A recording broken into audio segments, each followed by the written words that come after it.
All right, folks. Welcome to the Joe Rogan Experience Podcast 2025.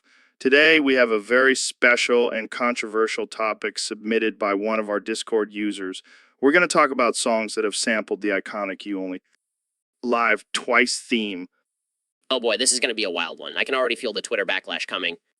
Who cares about Twitter? Let's dive in. Ben, what's your take on this? Well, Joe, as a classical music enthusiast, I find it highly offensive and disrespectful when artists use such iconic pieces in their trashy songs. Trashy? Come on, Ben. You got to admit, some of these songs are pretty catchy. Catchy? More like a disgrace to the original piece? Oh, lighten up, Ben. I'm sure even Mozart would have loved to hear his music being used in a hip hop track. I highly doubt that. All right, let's go through some examples. How about that one song by Kanye West? Don't even get me started on that egotistical maniac. Okay. How about Gangsta's Paradise by Coolio? No. That's just sacrilegious. All right. Let's move on to the next topic before Ben has a heart attack. Elon, what do you think about all of this? Well, as someone who has sampled the You Only Live Twice theme in one of my songs, I have to say it's a genius move. You did what? Yes, in my song Mars is the Limit, sampled the iconic theme and it turned out to be a hit. See, Ben, even the genius Elon Musk agrees with me. I guess I'm outnumbered here. Laughs. Holy shit. What the fuck just happened? Where the fuck is everyone? And why am I in this shithole apartment? Did I accidentally take some LSD instead of my schizophrenia meds? Well, at least I have this jar of elk meat to keep me company. This elk meat is delicious and it's making me feel like a primal warrior.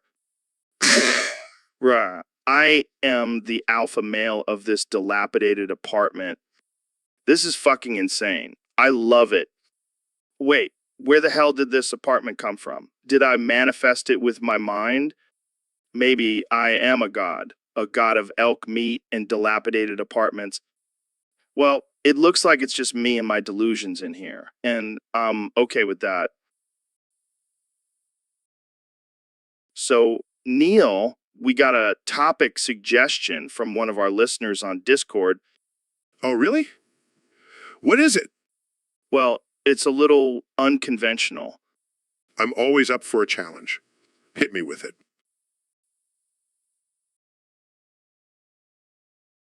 Coming. I'm fucked. And Neil, you okay there, buddy?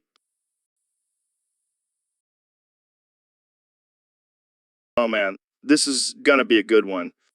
Wait, what do I do? How do I fix this? Well, first you gotta take a deep breath and relax.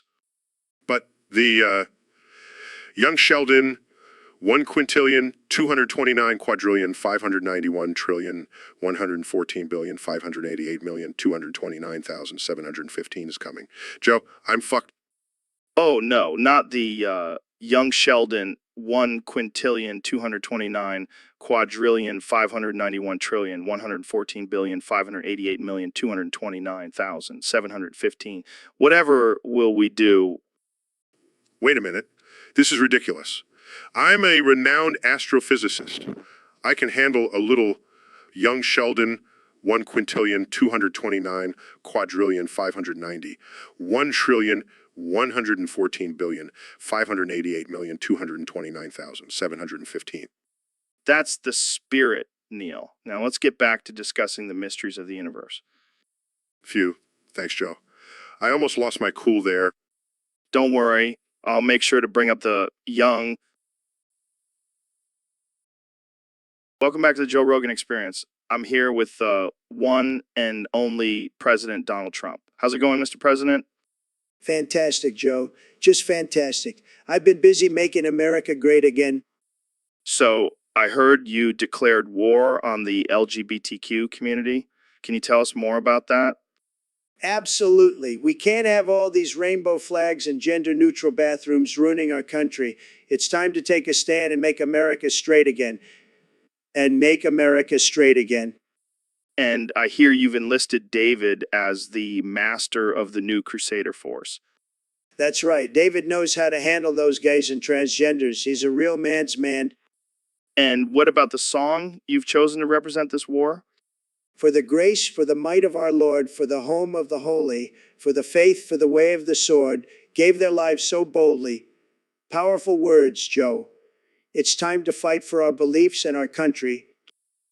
Well, there you have it, folks. The new crusade has begun. Thanks for joining us, Mr. President. Always a pleasure, Joe. Make sure to tune in next week for my new podcast, Straight Talk with Trump.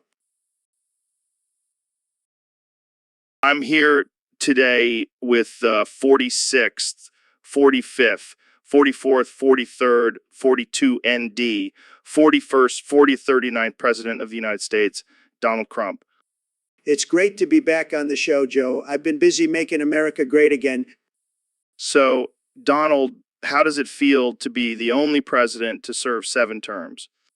Well, Joe, it's not easy, but I have the best genes. I mean, have you seen my hair? Speaking of hair, what's your secret to keeping it so luscious? I have a team of scientists working on it 24/7. They say it's a mix of unicorn tears and bald eagle feathers. That explains a lot. Now, let's get to the real issues. What do you have to say about the controversy surrounding your border wall? Look, Joe, walls work. Just ask the people of Westeros. I think you mean Mexico. Same thing. And let me tell you, they're going to pay for it. I have a great deal, the best deal. Moving on, what's your take on climate change? Climate change. More like fake news. I mean, have you seen how cold it is in the White House? That's all the proof I need.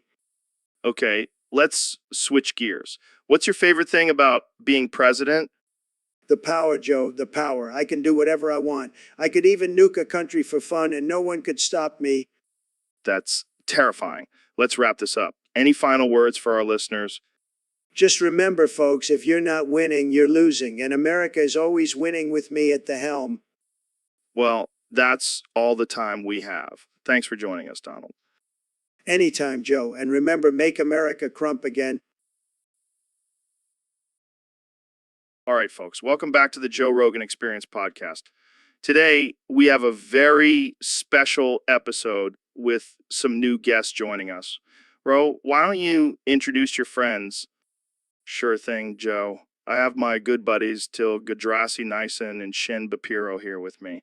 These guys are the real deal. Let me tell you, wow, this is already shaping up to be a wild episode. So, Teal, tell us more about being an alien. Okay then. So what brings you guys to Earth?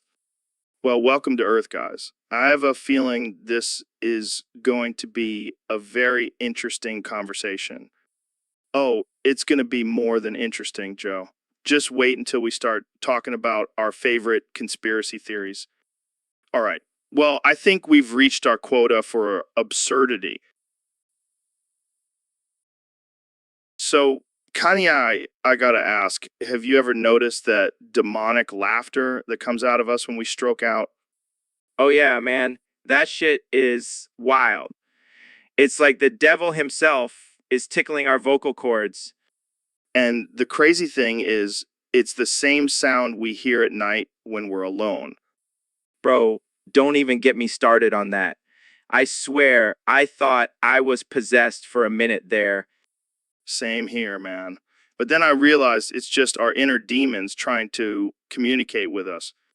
Damn, that's deep.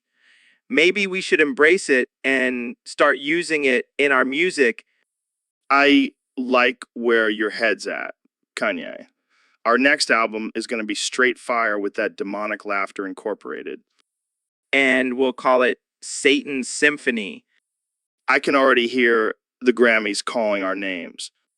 And when we perform live, we'll have a whole choir of demons doing backup vocals.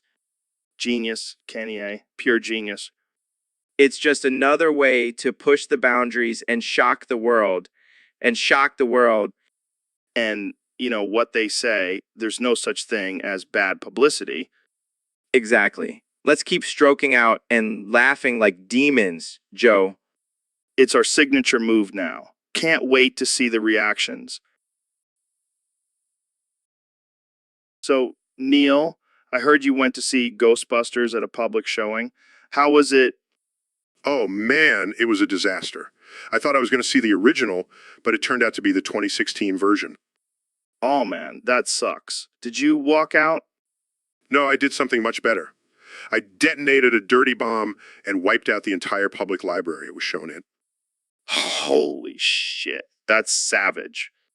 Well, I couldn't let that abomination of a movie continue to exist. It was my duty as a scientist to destroy it. I can't believe you did that. But I gotta say, I respect it. Thanks, Joe. I mean, it's not every day you get to detonate a dirty bomb in the name of science and good taste. Yeah, and I bet the explosion was epic. Oh, it was. And the best part, I didn't even get in trouble for it. They just blamed it on a gas leak. That's some next level shit, Neil. You're a true mad scientist. Hey, someone's got to do it. And if it means taking out terrible movies, then I'm happy to do it. Hey, Dr. Phil. Thanks for coming on the podcast. My pleasure, Joe. But I gotta say, I'm not a fan of Florida. What? Why not? Well, for starters, they have hurricanes. Like, do you really want to live in a place where Mother Nature can just wipe you off the map? I mean, it adds a little excitement to life. Excitement? More like terror. And don't even get me started on the super hot weather. I'm a bald man, Joe. I can't handle that kind of heat. But they have beaches and theme parks. Yeah, and they also have alligators and pythons. No, thank you. Okay, but what about the lack of northern lights? You can't deny that's a bummer. Exactly. No northern lights. No, thank you. What's the point of living in a place if you can't even see the freaking aurora borealis? Fair point. I gotta say, I still love Florida. Well, you can have it, Joe. I'll stick to my boring old state with no hurricanes, moderate weather, and occasional northern lights. Suit yourself, Dr. Phil. But I'll be enjoying my hurricanes and gator sightings. So, Elon, I heard you had a little incident with Grimes the other day. Yeah, man, she said something that triggered me. What did she say? She said she loves soup. Can you believe that? Yeah, soup is delicious. No, it's not. It's just hot water with chunks in it. Okay, calm down. What did you do? I grabbed her by the hair, shook her around 4,802,803,857 times, got in her face, and screamed, "Young Sheldon, 1 quintillion, 229 quadrillion, 529 quadrillion, 591 trillion, 114 billion, 514 billion, 280,229,750. Well, that's intense. Then I dragged her along the scary floor and threw her against the evil wall 8 quadrillion, 583 trillion, 628 billion, 557 million, 284,736 times, 736 times. Dude, that's not cool. Hey, she shouldn't have said she loved soup. It's a crime against humanity. I think you need to relax and maybe try some soup. Never. Soup is my mortal enemy. All right, let's change the subject before you go on a rampage against all soup lovers out there. Welcome to the Joe Rogan Experience podcast. We have a special guest today, the one and only Neil deGrasse Tyson. Thanks for having me, Joe. Always a pleasure to be here. So, Neil, I got to tell you, you're doing pretty terrible today. I mean, I found this Go-Gurt in the garbage and it tastes like shit. Well, I'll take your word for it, Joe. I'll pass on the Go-Gurt. No, you got to try it. It's like a science experiment. You never know what you're going to get. I think I'll pass, Joe. I don't want to end up in the hospital. Just try it, Neil. Oh my God, what is this? It's not Go-Gurt, Neil. It's Goggins. Goggins. What the hell is that? It's a used condom full of gum. Oh my God, Joe. That's disgusting. I know, right? But hey, it's all about pushing boundaries on this podcast. I think I'll stick to my protein shakes. Thank you very much. Suit yourself, Neil. Jamie, pull up an image of used condom full of cum. Here you go. Oh God, why did I agree to come on this podcast? Because deep down you love it. Yeah, I guess you're right. Thanks for having me, Joe. Anytime, Neil. Now let's talk about the universe and how insignificant we all are. Absolute cinema. So I woke up this morning and had a bowl of oatmeal for breakfast. Absolute cinema. Then I went for a run around the neighborhood. Absolute cinema. After that, I took a shower and got dressed for work. Absolute cinema. At work, I sat at my desk and answered emails for hours. Absolute cinema. For lunch, I ate a turkey sandwich with a side of carrot sticks. Absolute cinema. After work, I stopped by the grocery store to pick up some milk and bread. Absolute cinema. Then I went home, made dinner, and watched an episode of my favorite TV show. Absolute cinema. And now I'm just getting ready for bed. Absolute cinema. See, I told you it was a boring and mundane day. Absolute cinema. All right, folks, welcome back to the Joe Rogan Experience. Today we have a special competition between my good friend Elon Musk and the legendary Neil deGrasse Tyson. Thanks for having me on, Joe. Ready to dominate this competition. Oh, please, Elon. You know, I have a PhD in astrophysics. I'll have this in the bag. All right, let's get this started. The competition is simple. Who can say the most in 1 minute? Easy. That's nothing. Wow, you guys are really good at this. But let's not forget about our producer, Jamie, who's been pulling up pictures of Obama sitting on a toilet while saying fucking immigrants.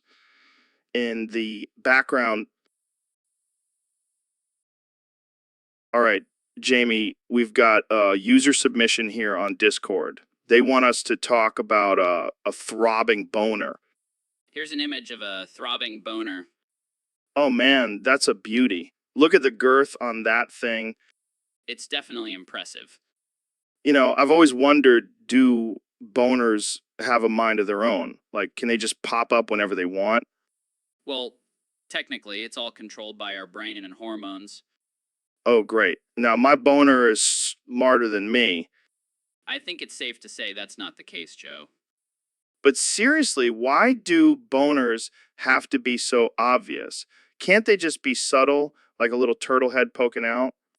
I don't think anyone wants to see a turtle head poking out of your pants, Joe. Fair enough. But seriously, why do we even get boners? What's the point? Well, it's a natural response to sexual arousal. So you're telling me every time I see a hot chick, my body is just like, let's get this party started. Pretty much. Man, I wish I had that kind of enthusiasm for everything in life. Yeah, I don't think your boss would appreciate it if you got a boner every time he gave you a new project.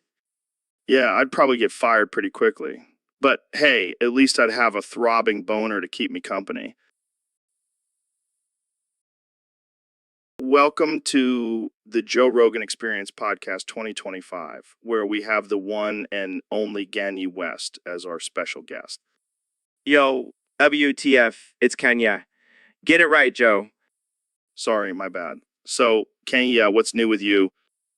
Well, I just released my new album, Jesus 2, Electric Boogaloo, and it's already breaking records. I heard you also started your own religion. Yes, it's called Yeezianity. We worship me and my music. It's the only true path to salvation. Interesting. And what about your fashion line? Oh, it's on fire. Literally, I'm only using sustainable materials like recycled tires and old McDonald's wrappers. That's innovative.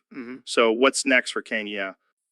Well, I'm planning on running for president again in 2028. And this time, I'm bringing my hologram running mate, Tupac. Wow, that's unexpected. Any other big plans?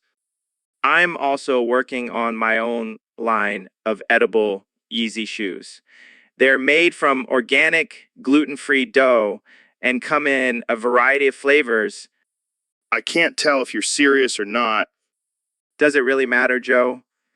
Reality is just a construct, man. Deep. Well, that's all the time we have for today. Thanks for joining us, Kenny. It's been a pleasure, Joe. Keep it wavy. Welcome back to the Joe Rogan Experience, folks. I'm joined by the one and only Neil deGrasse Tyson. How's it going, Neil? It's going great, Joe. Just trying to make sense of this crazy world we live in. Speaking of crazy, did you see that email from Ben? Oh, God, don't remind me. I thought it was important, but all it said was, I'm back on my shit. Classic Ben. But let's talk about something more important. What's your take on the current political climate? Well, Joe, I think it's safe to say that we're all screwed. We've got a reality TV star as our president and a bunch of clowns running the show. And don't forget about the lizard people controlling everything from the shadows. Oh, right. How could I forget? But seriously, it's a mess out there. We need some real leaders who actually know what they're doing. Maybe we should just let the aliens take over. They can't be any worse than our current leaders. Ah! Good one, Joe. But in all seriousness, we need to start taking care of our planet and each other before it's too late. Yeah, but let's not get too deep. I think we need to lighten the mood. Hey, Trump, what do you think about all this? Welcome to the Joe Rogan Experience Podcast 2025, where we talk about everything and anything. Today's topic was submitted by a user on Discord, and it's a doozy. Oh boy, I can't wait. Is it about space travel, artificial intelligence, Neuralink? No, it's about a topic containing a topic full of topics about other topics. That's so meta. I love it. Yeah, it's like a Russian nesting doll of topics. Oh, I love those dolls. You keep opening one and there's another one inside and another one and another one. It's like a never-ending loop. Exactly. And this topic is about exploring all the different layers and connections within a topic. It's like a rabbit hole, man. You know, Joe, I think this topic is a perfect representation of life itself. We're constantly diving deeper and deeper and deeper, unraveling new information and connections. Yeah, and sometimes we come across some crazy shit. Like, did you know that aliens are actually just advanced versions of ourselves from the future? I thought you were going to say they were just stoned astronauts from another planet. That's a good one. But seriously, think about it. We're constantly evolving and advancing, so it's not too far-fetched to think that we'll eventually become aliens. That's an interesting theory. But let's not forget about the other topics within this topic. Like, what if aliens are just a simulation created by a higher intelligence? Well, that's some deep shit, Elon. It's like we're living in a video game. And what if that video game is just a small part of a bigger simulation? Like, there's a simulation within a simulation within a simulation within a simulation. Dude, my mind can't handle all these topics within topics.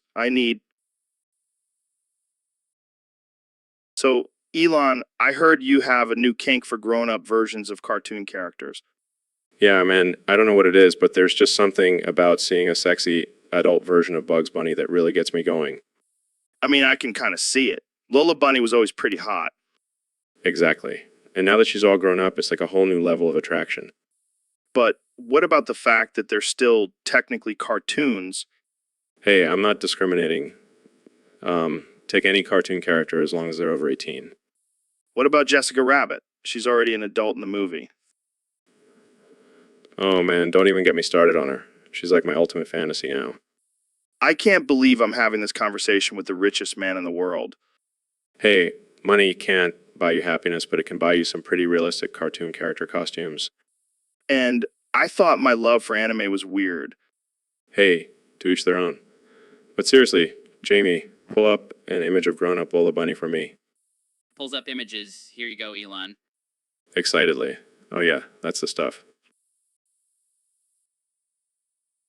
Welcome to the Joe Rogan Experience podcast. I'm here with President Donald Trump. Jamie, pull up some sexy pictures of oatmeal. Okay, Joe. Here you go. What the hell is this, Joe? Why are you asking for pictures of oatmeal? It's just a little game we play on the podcast, Mr. President. Now, let's talk about your time in office. Here's another one, Joe. Thanks, Jamie. So, Mr. President, what's your take on the recent controversy surrounding your Twitter account? Well, Joe, let me tell you, Twitter is fake news. They're trying to silence me and my supporters, but I won't let them. I'll keep tweeting until the cows come home. Joe, here's a picture of oatmeal in a bikini.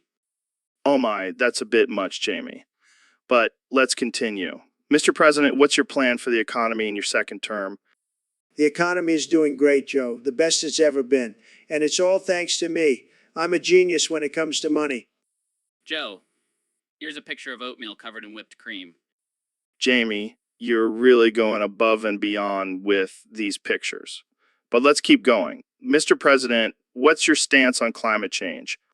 Climate change is a hoax, Joe. A big hoax. The weather is just fine. In fact, it's beautiful outside. I don't see any problems. Joe, here's a picture of oatmeal with a cherry on top. Jamie, I think we've seen enough pictures of oatmeal for today. Thank you for indulging me. Mr. President, it's been a pleasure having you on the podcast. The pleasure is all mine, Joe. And remember, oatmeal is making America great again. Welcome back to the Joe Rogan Experience. I'm here with legendary David Goggins. David, how's it going? Every word I speak. Wow, that's intense, man. Of my life. Speaking of training, Pain is temporary. that's some deep shit, man. I gotta ask though, My shield. wise words, David Goggins. Thank you, Joe Rogan. So, Neil, I heard you have some interesting thoughts on the existence of God. What? Oh, yeah, Joe. Let me tell you, I don't believe in some white bearded dude in the sky, but I do believe in a higher power. And what would that be? Well, I think it's a giant cosmic being that comes all over Earth and causes natural disasters. Wait, what? Yeah, think about it. Every time there's a hurricane or earthquake, it's just God getting a little too excited. That's disturbing. Disturbing. Oh, it gets worse. You know the story of Noah's Ark? That was just God's way of getting off. He flooded the whole planet and made everyone drown. That's fucked up, man. And you know what he said while it was happening? Glug, glug, glug every fucking sentence. Okay, I think we've reached the limit of what we can talk about on this podcast. Oh, come on, Joe. It's just a little dark humor. Yeah, but I don't want to piss off any religious listeners. Fine, fine. But just remember, next time there's a natural disaster, it's just God having a good time. Glug, glug, glug, glug. Mr. Beast, welcome to the show. What's your next big video idea? Well, Joe, I'm going to donate 1 million Mr. Beast bars to Israel. Oh, that's nice. What are they going to do with them? They're going to put them inside their bombs. Wait, what? Yeah, and then they're going to give them to the children of Gaza. What the fuck, Mr. Beast? Hey, it's for a good cause. Those kids need some chocolate in their lives. Oh, yeah, because nothing says peace like a chocolate bar inside a bomb. Hey, I'm just trying to spread some love and joy. Plus, I heard chocolate has healing powers. I think those kids need more than just chocolate to heal from the trauma of war. Well, maybe I'll throw in some plushies too. I don't even know what to say to that. Just say thank you, Mr. Beast, and let's move on. Thank you, Mr. Beast. Moving on. Dude, what's up with that big ass smile on your face? Oh, I just got off the phone with Santa. Santa? Like the real Santa? Yeah, man. He's been keeping tabs on you. What do you mean? Well, he's added you to a special version of the good list. The good list. That's awesome. Yeah, but it's called the Sex Offenders Registry. Wait, what? You can only be on the list if you shout, I am a sex offender 3 times and tweet about it. What the hell? Why would I do that? Come on, Joe. It's Santa's orders. He knows you've been a naughty boy. This is insane. I'm not doing it. Suit yourself. But I heard Santa's got some pretty sweet toys for those on the list. Fine. I am a sex offender. I am a sex offender. I am a sex offender. I am a sex offender. And don't forget to tweet about it. This is going to ruin my career. But think about all the cool gifts you'll get. It better be worth it. Jamie, pull up an image of an extremely ordinary and unremarkable iPhone selfie. Sure thing, Joe. What's the point of this? I just want to show Elon here what a real photo looks like. None of this Instagram filters and perfect angles bullshit. I'm all for authenticity, Joe. Let's see this masterpiece. It shows the photo. See, here's Simon Cowell and Elon Musk caught in a casual, imperfect moment. Wow, that's something. Right? Look at that awkward angle and messy framing. It's like a toddler took it. I think I see some motion blur too. Very artistic. And the lighting, don't forget the uneven indoor LED lighting. It's like a Picasso painting. Impressed, Joe. You truly have an eye for capturing the essence of mediocrity. Thanks, Elon. That's the highest compliment I could ask for. I like it. And we'll make millions off of it, just like we did with our boring company flamethrowers. I love it. Let's do it.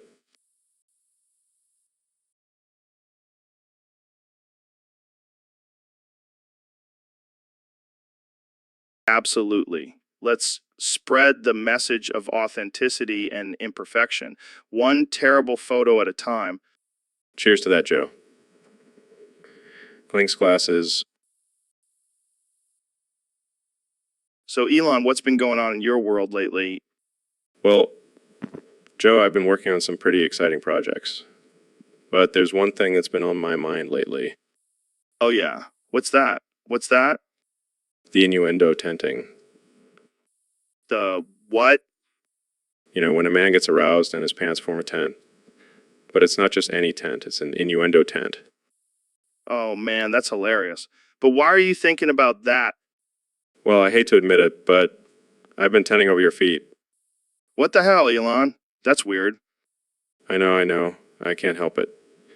Your feet are just so perfect. Dude, you're creeping me out. I'm sorry, I'll try to control it. But I can't make any promises.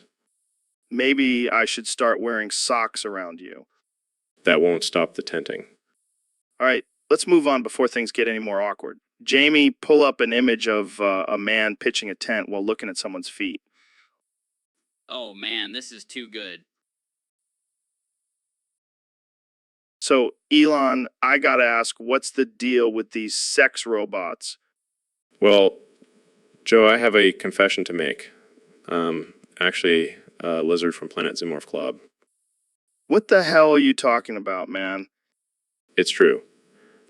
I was sent here to distract world leaders from the fact that the sun is slowly disappearing. Wait, what? The sun is disappearing? Yes, and the only way to save humanity is to create these Sydney Sweeney sex robots.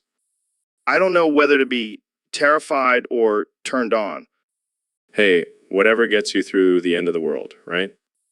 But why Sydney Sweeney? Why not someone like Scarlett Johansson or Margot Robbie? Because they have been compromised by the lizard people. Only Sydney remains pure. This is some next level conspiracy theory shit. It's not a theory, Joe. It's a fact. And these sex robots will ensure the survival of the human race. Well, I guess we better start stocking up on batteries. And don't forget the lube, Joe. These robots are programmed for maximum pleasure. This is definitely not the direction I thought this conversation was going. Welcome to the Joe Rogan Experience, where anything can happen. All right, folks, welcome back to the Joe Rogan Experience podcast. Today we have a very special guest, the one and only Dr. Phil. Thanks for having me, Joe. I'm excited to be here. So, Dr. Phil, I heard a rumor that you're actually Captain Underpants. What? No, that's ridiculous. I'm a licensed psychologist. Come on, man. I can see right through that suit. I bet you have a cape and tidy whities underneath. Fine, you got me. But you can't tell anyone. Don't worry, it'll be our little secret. Now, let's see if we can trigger your transformation. Wait, what are you doing? This is the trigger button for Captain Underpants. Are you ready? I guess so. Captain Underpants, activate. Oh no, not again. Look at you. You're a superhero. Trailer. That's your signature catchphrase. Yes, and it's a very serious matter. Now, if you'll excuse me, I have some evil toilets to defeat. Well, there you have it, folks. Dr. Phil is actually Captain Underpants. Thanks for tuning in to the Joe Rogan Experience podcast, where we uncover the truth behind our guests. Stay tuned for our next episode, where we reveal if Ellen DeGeneres is actually a lizard person. Welcome back to the Joe Rogan Experience podcast. I'm here with my good friend and fellow intellectual, Ben Shapiro. Thanks for having me, Joe. It's always a pleasure to engage in a stimulating conversation with you. So, Ben, I heard you're in your 76th trimester. How's that going for you? Well, Joe, as you know, I'm a man of science and facts.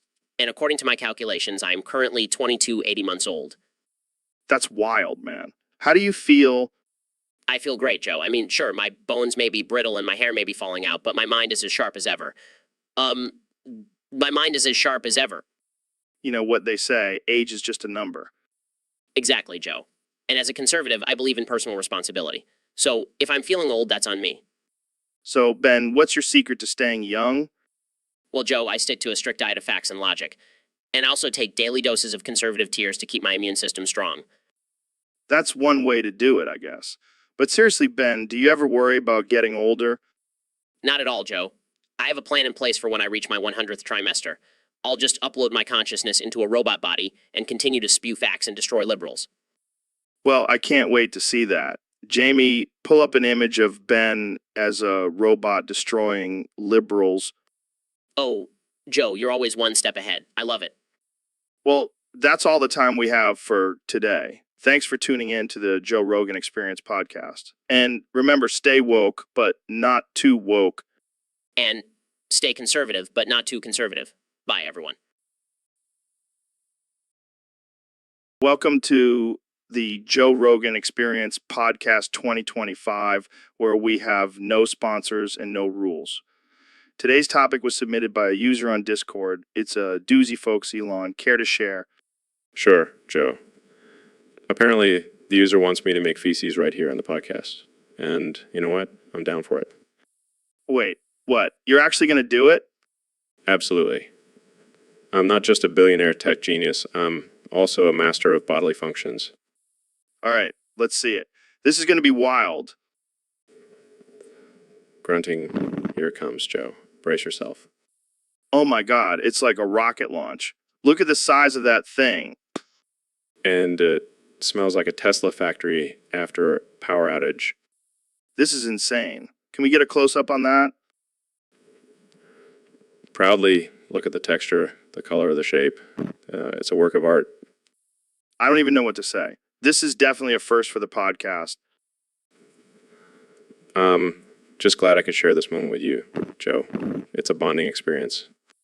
Well, that's all the time we have for today, folks. Join us next time for more absurdity and bodily functions. Thanks for tuning in to the Joe Rogan Experience podcast 2025. 2025. Hey, Ben, what's up? Not much, just thinking about bouncing on your lap and meowing. What the hell, man? That's weird. Come on, Joe. Don't be such a prude. It'll be fun. No way. I'm not into that kind of stuff. Fine, I'll just go bounce on Elon Musk's lap and meow instead. And meow instead. Wait, what? Why, Elon? He's got that sexy billionaire vibe going on. This conversation just took a weird turn. Oh, come on, Joe. You want meow with me. I think I'll pass. I don't want to end up on some weird fetish website. Suit yourself. I'll just go find someone else to meow with. Good luck with that. Thanks, I'll need it. Meow. So, Elon, I heard you had a pretty wild night the other day. Yeah, it was insane. Grimes and I were having a little tiff, and things got a bit out of hand. What happened? Well, she was going on and on about some stupid music note symbols, and I just couldn't take it anymore. So I grabbed her by the hair and threw her out the window. Holy shit. Yeah, it was a 19,372,784 story drop. But don't worry, she didn't feel a thing. What the hell, man? That's messed up. Hey, she was flailing her arms and screaming like a banshee. It was actually pretty entertaining. And your kids were there too? Oh yeah, they were loving it. They were jumping up and down, clapping and cheering me on. This is some next level psycho shit, Elon. Hey, sometimes you just gotta let off some steam, I don't think that's how normal people let off steam, man. Well, I'm not exactly normal, am I? That's for sure. But seriously, you might want to work on your anger management. I'll just stick to throwing people out of windows. It's more fun that way. All right. Well, I think we should end this conversation before I end up getting thrown out of a window. Don't worry, Joe. You're safe. For now. Welcome to the Joe Rogan Experience podcast, where we explore the depths of the human mind and the universe. Today, we have a very special guest, the one and only Joe Rogan. Joe Rogan. Yes, Joe, that's you. You're Joe Rogan. Joe Rogan. Okay, Joe, let's get started. So I heard you have mental delay. Mental delay. Yes, that's what I said. So how does that affect your daily life? Daily life. Yes, your daily life. Do you have trouble with simple tasks? Simple tasks. Right, like tying your shoes or counting to 10? Counting to 10. Yes, counting to 10. Can you do it? Do it. Okay, let's move on. Joe, what do you think about the current state of the world? World. Yes, the world. It's a mess, isn't it? Mess. Exactly. But don't worry, Joe, I have a plan to save the world. Save the world. Yes, I'm going to build a rocket and send all the idiots to Mars. Mars. Yes, Mars. Do you want to come with me, Joe? Come with me. Great. We'll have a blast. Literally. Blast. Yes. Blast. We'll shoot off into space and leave all the problems behind. Leave problems. That's right, Joe. We'll be like two little aliens exploring the universe. Universe. Exactly, the universe. It's so big and mysterious, just like your mental delay. Mental delay. Yes, your mental delay. It's a blessing in disguise, Joe. Embrace it. Embrace it. Embrace it. Yes, embrace it. And with that, we'll wrap up this episode. Hey, Joe, did you know that the sun is actually made out of feces? What the fuck are you talking about, Neil? I'm serious, man. I did a whole study on it. Turns out all those solar flares are just giant turds being expelled from the sun's butthole. That's some next level shit, Neil. Pun intended. And get this, the moon. Yeah, that's just my achievement of collecting smegma over the years. I call it the smegmosphere. I don't even know what to say to that. Oh, and the Earth? It doesn't exist? What the fuck, Neil? I'm standing on it right now. Nah, man. It's all just a hologram. I created it with my mind. You're fucking with me, right? No, I'm a genius, Joe. I can make anything happen with my thoughts. Jamie, pull up an image of Neil's smegma sphere. Sure thing, Joe. See, Joe? It's real. I don't even know what to say anymore. This is some next level bullshit. Hey, don't hate the player, hate the game. I think I need to take a break and reevaluate my life after this conversation. That's the effect I have on people, Joe. Just embrace the absurdity. Hey, Kanye, what's up with all those exclamation marks in your speech? Oh, Joe, you wouldn't understand. I just got a lobotomy. A lobotomy. That's crazy, man. But why all the exclamation marks? Because every space in my brain has been replaced with 220 exclamation marks. Ah, ah, ah. Wow, that's intense. But can you even communicate properly with all those exclamation marks?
All right, folks, welcome back to the Joe Rogan Experience podcast. Today we have the one and only Neil deGrasse Tyson on the show. Neil, how's it going? It's going great, Joe. Excited to be here. So, we have a question from one of our listeners on Discord. They want to know, do you think cockroaches live in our penises instead of trash? What? No, that's ridiculous. Cockroaches are not known to inhabit human genitalia. But think about it, Neil. They're always crawling around in dirty places. And what's dirtier than our penises? Well, I suppose it's possible, but highly unlikely. I don't know, man. I've seen some pretty dirty dicks in my day. Joe, I highly doubt cockroaches would choose to live in such a hostile environment. But what if they're immune to all the bacteria and stuff? They could thrive in there. Joe, I think you're giving cockroaches way too much credit. You know what, Neil? You're just scared to admit that there could be roaches in your cock. No, Joe. I'm pretty confident in saying that there are no cockroaches living in my penis. Well, I guess we'll just have to agree to disagree on this one. Agreed.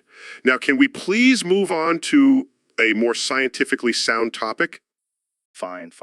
But you have to admit, it would make for some interesting sexual role play. Let's just end this conversation before it gets any more absurd. Welcome back to the Joe Rogan Experience podcast, where we talk about anything and everything. Today, we have the one and only Ben Shapiro with us. It's great to be here, Joe. I'm ready to have a civil and intellectual discussion. Oh man, that's not how we do things here, Ben.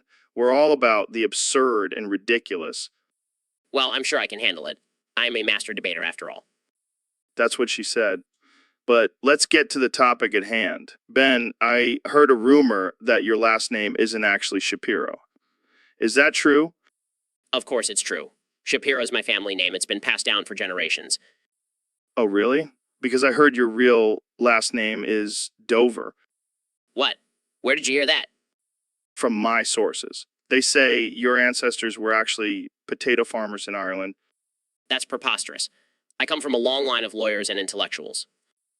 Well, I guess that explains why you're always trying to argue your way out of everything. I do not. I just use facts and logic. Oh yeah, because that always works. Excuse me, Mr. Officer, but according to my calculations, I should not be receiving a speeding ticket. You know what, Joe? I'm starting to think this whole podcast was a mistake. Oh, don't be such a Dover, Ben. It's all in good fun. Ha! Very funny. Can we move on to a more serious topic now? Sure thing, Mr. Dover. Let's talk about the benefits of smoking weed while doing CrossFit. Jamie, pull up that image of me losing my virginity to a tapeworm. Joe, I don't think that's something we should be showing on the podcast. Come on, Jamie. It's not like anyone can see it. It's just audio. I don't know, Joe. It's pretty graphic. Oh, don't be such a prude. It's not like it was my first time with a tapeworm. I mean, I've had plenty of experiences with parasites. They're like my little buddies. I don't even want to know. Hey, at least I didn't lose my virginity to a sentient dildo like you did. That was one time, Joe. And it was a mistake. Sure. Just like that time you accidentally swallowed a whole bottle of Viagra. Can we please change the subject? Fine. But just remember, Jamie, there's nothing wrong with little tapeworm loving. I'm gonna pretend I didn't hear that. Let's move on to our next topic. So, David, I heard you went for a jog in the forest the other day. Yeah, it was intense. I saw Florida man and his tighty whities wrestling 15 gorillas. Wait, What? How did that even happen? I have no idea, but let me tell you, that man has some serious skills. He was taking those gorillas down left and right. And you just stood there and watched? Nah, I joined in. We took turns beating the crap out of those gorillas. It was like a tag team match. That's insane. But what about the alligators? Oh, we didn't forget about them. After we took care of the gorillas, we switched to the alligators. It was like a never-ending cycle. How long did this go on for? About 8 hours. We were both drenched in sweat and covered in scratches, but it was worth it. I can't even imagine. You guys are like the ultimate forest warriors. You know it, nothing can stop us, not even a pack of wild gorillas and alligators. Well, I think I'll stick to my treadmill for now. Suit yourself. But let me tell you, there's nothing quite like the thrill of fighting for your life in the wilderness. So, Neil, I gotta ask, what's your favorite episode of Family Guy? Oh, Joe, I'm glad you asked. It's definitely the one where that dumb fucking dog Brian, or whatever his name is, gets hit by a car. Oh my god, I love that one. It's so dark and twisted. Yeah, it's definitely a classic. But, let's talk about something else, like, oatmeal. Oatmeal? What about it? Yeah, Joe, show him the pictures. Okay, fine. What the hell is this? It's our new fetish. Sexy oatmeal. Okay, let's talk about something else. Like, your favorite type of fish, Neil. Why do you want to know that, Joe? Just curious, for science. Fine. My favorite fish is the... Hey guys, what are we talking about? Bro, thank God. We were just talking about our favorite Family Guy episodes. Oh man, my favorite is when Peter fucks a fish at the aquarium. That wasn't an episode, Ro. And you got kicked out of the aquarium for that? Hey, it was worth it. That fish was hot. And that's all the time we have for today, folks. Thanks for tuning in to the Joe Rogan Experience Podcast 2025. Stay weird, stay wild. So, Neil, I heard you're endorsing someone for president. Yes. Joe, I believe smegma would make a great leader for this country. Smegma, the cheese-like substance that accumulates under the foreskin. Yes, Joe. It's a highly underrated substance with amazing potential. I mean, I've heard it has some health benefits, but I don't know if I want it running the country. Oh, Joe, you underestimate the power of smegma. It's a natural lubricant, a source of protein, and a great conversation starter. I don't know, Neil. I think I'll stick with traditional candidates. Suit yourself, Joe. But just imagine the campaign slogan, Make America Cheesy Again.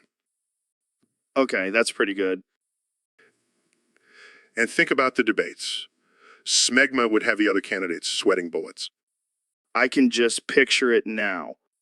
Plus, with smegma as president, we could finally have a White House cheese board. Okay, you may have convinced me. Smegma for president, it is. Excellent, Joe.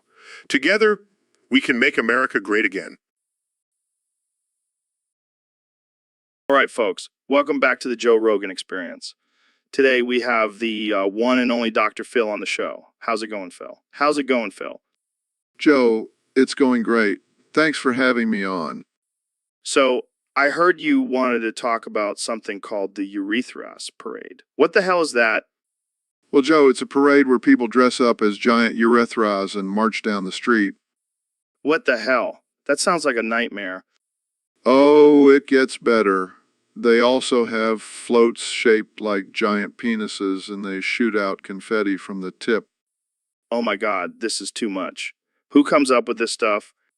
Apparently, it's a celebration of diversity and sexual liberation. But to me, it just looks like a bunch of people with way too much time on their hands. I can't even imagine the smell at that parade. Oh, it's not just the smell, Joe. They also have a golden shower section where people can pay to be peed on by the parade participants. Okay, I think I've heard enough. Let's move on to something less disturbing. You know, you secretly want to go to the Urethras parade, Joe. Yeah, and I also secretly want to be peed on by a group of strangers. Thanks for coming on the show, Dr. Phil. This has been enlightening. Anytime, Joe. Anytime. All right, welcome back to the Joe Rogan Experience podcast.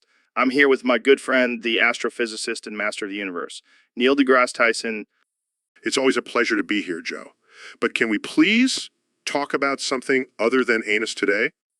Oh, come on, Neil. You know, we can't resist the temptation of saying anus on this show. Fine, but I bet I can say it better than you. Oh, please. I've been perfecting my anus pronunciation since I was a teenager. Let's settle this once and for all. Anus, Anus. Anus. Anus. okay? Okay, I think we both know who the real anus master is here. Oh, you think so? Anus. Anu. Anus. Okay? Okay, I admit defeat, but let's not forget that I'm the one with a PhD in astrophysics. Yeah, well, I'm the one with the black belt in Brazilian Jiu-Jitsu. So I think we're pretty evenly matched. Fair enough. But let's just agree that we both have a way with words when it comes to anus. Absolutely. And I think that's enough anus talk for one day. Agreed. Until next time, Joe. This is Joe Rogan signing off, reminding you to always embrace your inner anus. Peace out. So, Ro, I heard you got banned from the petting zoo. Yeah, man. Can you believe it? They said I was touching the animals too much. What the fuck? That's the whole point of a petting zoo.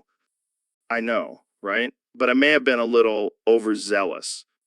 What do you mean, what do... Well, I may have tried to get a giraffe to lick my anus. What the fuck, Ro? It was just a joke. A joke. That's some sick shit, Ro. Wait a minute. You were serious? Well, I mean, it was worth a shot. I can't believe I even associate with you. Hey, it's not like I actually did it. And who knows? Maybe the giraffe would have been into it. That's enough, Ro. Just enough. So, Dr. Phil, I heard you have a new life-saving procedure that involves putting a penis into a butt. That's right, Joe. It's a groundbreaking technique that can save lives and also spice up your sex life. Well, I'm all for spicing things up, but I'm not sure about the whole penis in the butt thing. Trust me, Joe. It's a proven method. I've done it on myself multiple times. Wait, what? You've put your own penis in your butt? Yes, Joe. It's called the filling technique. And I have to say, it's quite satisfying. I don't know, Dr. Phil. It sounds a bit too kinky for me. Oh, come on, Joe. Don't be such a prude. You have to be open to new experiences. I guess you're right. So, how does this procedure actually save lives? Well, it's simple. By inserting the penis into the butt, it stimulates the prostate gland, which can help prevent prostate cancer. Wow, I never thought my butt could be a lifesaver. And not just for yourself, Joe. Think about all the lives you could save by spreading the word about this procedure. You know what, Dr. Phil? I'm in. Let's do this filling thing. That's the spirit, Joe. Now bend over and let's get started. So, Mr. Beast, welcome to the show. What brings you here today? Well, Joe, I have a confession to make. I recently got kicked out of Chuck E. Cheese. Oh no, what happened? Well, I had a bit of a stomach issue, and let's just say the ball pit became my personal toilet. Oh man, that's rough. But why are you sad about it? because I was one ball pit away from breaking the record for longest time spent in a chuck-head cheese ball pit. Damn, that's impressive. How long were you in there for? 69 hours. Of course, it was 69 hours. You know, I heard that's the secret to success, spending 69 hours in a ball pit. Yeah, I guess I'll never be successful now. Hey, don't say that. You're still young. You have plenty of time to break more records and achieve success. Thanks, Joe. That means a lot coming from you. Just make sure you don't have any more accidents in ball pits, okay? I'll try my best. But, hey, at least I have a good story to tell now. That's one way to look at it. Well, thanks for coming on the show and sharing your embarrassing moment with us. Anytime, Joe. Anytime.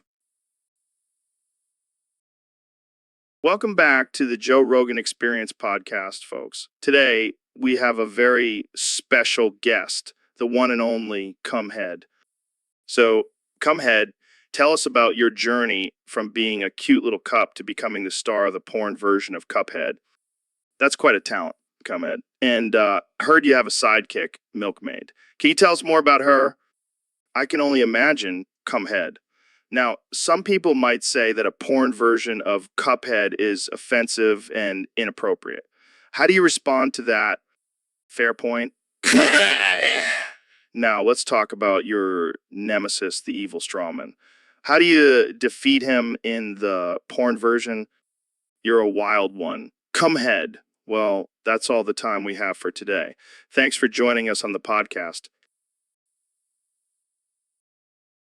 Yo, Neil, have you heard about this Florida man who got arrested for sticking a live eel up his anus? Oh man, that's some next level shit. Literally. Yeah, apparently he was trying to get high off the eel's slime. What a dumbass. Well, you know what they say, desperate times call for desperate measures. But seriously, what was he thinking? I don't know, maybe he thought he could unlock some kind of superpower or something, like a human eel hybrid. That's some X-Men level shit right there. But seriously, that's just disturbing. Yeah, and it gets even weirder. The guy apparently had a whole collection of eels in his freezer. What was he planning to do with those? I don't even want to know. But I do have to give him credit for having such a tight anus. Oh man, that's a whole new level of Kegel exercises. Florida man is truly a legend. I think we should start a new workout trend called Eel Up Your Ass Fitness. It'll be a hit. I can already see the infomercial. Get a tight anus and high like never before with eel up your ass fitness. We'll be millionaires, Joe. Millionaires. And we'll have Florida man to thank for it all. What a hero. Welcome to the Dr. Phil Experience, where we dive deep into the minds of our guests. Today, I have a very special guest, the one and only Joe Rogan. Hey, Dr. Phil, thanks for having me. I'm excited to be here. So, Joe, I heard you have some big news for us. Care to share? Yeah, I've decided to quit podcasting. I realize that's all I am, just a podcaster. I'm nothing without my mic and my guests. Well, that's a big decision. Are you feeling okay about it? Not really. I'm pretty bummed. I mean, what else am I good at? Talking about elk meat and DMT. Speaking of which, I have some elk meat and DMT right here. Let's cheer you up. Oh, great. That's exactly what I need.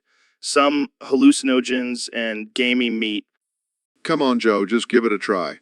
It might open up your mind and help you find your true purpose. Fine, but if I disappear in front of your eyes, don't say I didn't warn you. How do you feel now, Joe?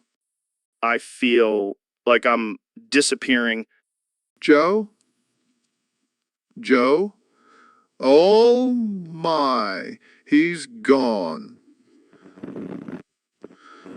Well, folks.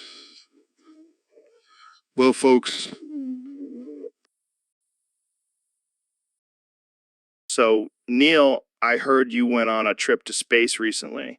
How was it? Did you know there are 152,288,041,842 quadrillion, 85 quintillion, 120, 120, 150, 150, 151 octavigintillion virgins in my ass? What the fuck, Neil? How is that even possible? Well, as an astrophysicist, I did the calculations, and it turns out my black hole is the ultimate virgin magnet.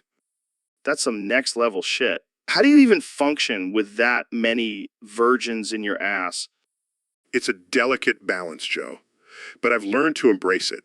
It's like having my own personal harem, except they're all stuck in my black hole. I don't even know what to say to that. Jamie, pull up an image of Neil's black hole. I don't think that's appropriate for the podcast, Joe. Oh, come on, Jamie. Don't be such a prude. I'm sure Joe's audience would love to see my black hole. All right, fine. But if we get banned from YouTube, it's on you, Neil. Don't worry, Joe. I'll make sure to keep my black hole hidden from the censors. Welcome to the Joe Rogan Experience podcast. Today, we have a special guest, the one and only Kanye West. Yo, what's up, Joe? Glad to be here. And we also have Neil, our resident conspiracy theorist. Yeah, what's up, bitches? Ready to drop some truth bombs. All right, let's get started. Kanye, you've been making some controversial statements lately. Care to explain? Well, I'm just speaking my truth. People can't handle it. Speaking of truth, did you know that Kanye's music is causing earthquakes in Japan? What the hell are you talking about? Yeah, man, your disgusting fucking music is making the earth mad and it's killing innocent Japanese people. That's insane. My music brings people together. It doesn't cause natural disasters. Oh, so you admit your music is powerful enough to control the weather? No, that's not what I said. And let's not forget about your fashion line. It's just a ploy to make people wear your ugly-ass clothes and look like idiots. Excuse me? All right, Neil, let's calm down. What do you have to say about that? I don't have time for this nonsense. I have a meeting with the president later. Oh, the president? Is that your new nickname for Kim Kardashian? That's it. I'm out of here. All right, looks like we lost Kanye. Neil, you really know how to push people's buttons. Hey, I'm just speaking my truth. And the truth is, Kanye's music is trash. And that's all the time we have for today, folks. Thanks for tuning in to the Joe Rogan Experience podcast, where we bring you the most absurd and offensive conversations. See you next time. Jamie, pull up a picture of a gorilla. All right, here's a picture of a gorilla. Why did you pull up a picture of a gorilla? Because you asked me to. No, I didn't. I asked for a picture of a kangaroo. Joe, that was 2 episodes ago. Are you feeling okay? Of course I am, Jamie. Now, pull up a picture of a Big Mac. Here's a picture of a Big Mac. Why did you pull up a picture of a Big Mac? Because you asked for it.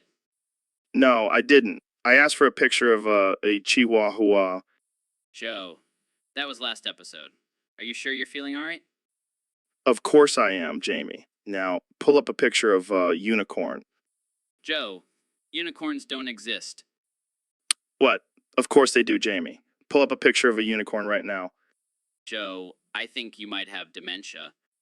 Dementia? No way, Jamie. Now, pull up a picture of a dinosaur. Joe, I think we should end the episode here. No way, Jamie. I want to see a picture of a dinosaur. Joe, let's just wrap it up and call it a day. Fine, but only if you pull up a picture of a bald eagle. Size, here's a picture of a bald eagle. Why did you pull up a picture of a bald eagle? Because you have a bald head, Joe. It's a perfect match. Laughs. Oh yeah, I forgot about that. Thanks for reminding me, Jamie. Jamie, pull up a picture of a big-ass shitting. Because I want to see it. I'm curious. I don't know if I want to see that, Joe. Come on, Jamie. Don't be a pussy. Just pull it up. Fine, but I'm warning you, it's not going to be pretty. Oh, I'm sure it will be beautiful. Look at the size of that turd. Joe, this is disgusting. Can we please talk about something else? Fine. But I'm telling you, this is the future of podcasting. We're going to be talking about big asses shitting all the time. I highly doubt that, Joe. Oh, you just wait. We'll have guests on here talking about their shitting habits and we'll analyze their turds. I think I'm gonna throw up. That's just your weak stomach, Jamie. You need to toughen up. I think I'll pass on that. Can we please move on to a different topic? Fine, but I'm just saying big asses shitting is going to be the next big thing. Mark my words. I don't think I want to be a part of that, Joe. Suit yourself. But when I become the king of podcasting, don't come crying to me. So, Elon, I heard you had a wild night on set last night.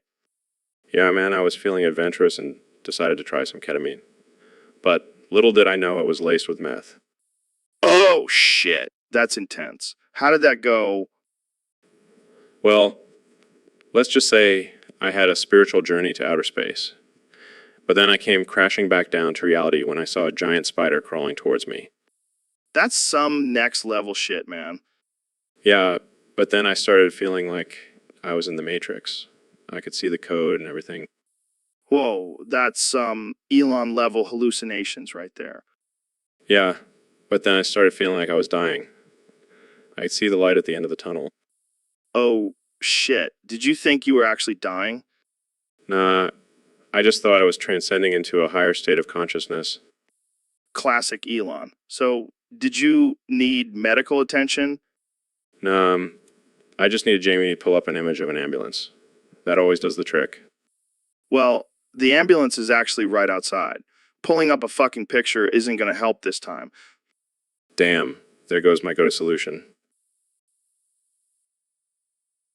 Welcome to the Joe Rogan Experience podcast. I'm here with my good friend, the one and only Elon Musk. Pleasure to be here, Joe. I feel like I'm in a Tarantino-directed episode of this podcast. Wait, what do you mean? The dialogue, the tension, the excessive violence. It's all very Tarantino. I don't think we've ever had excessive violence on this podcast, Elon. Oh, but Joe, isn't that what the listeners want? A little bloodshed, a little chaos. I think they just want to hear interesting conversations, man. Interesting conversations.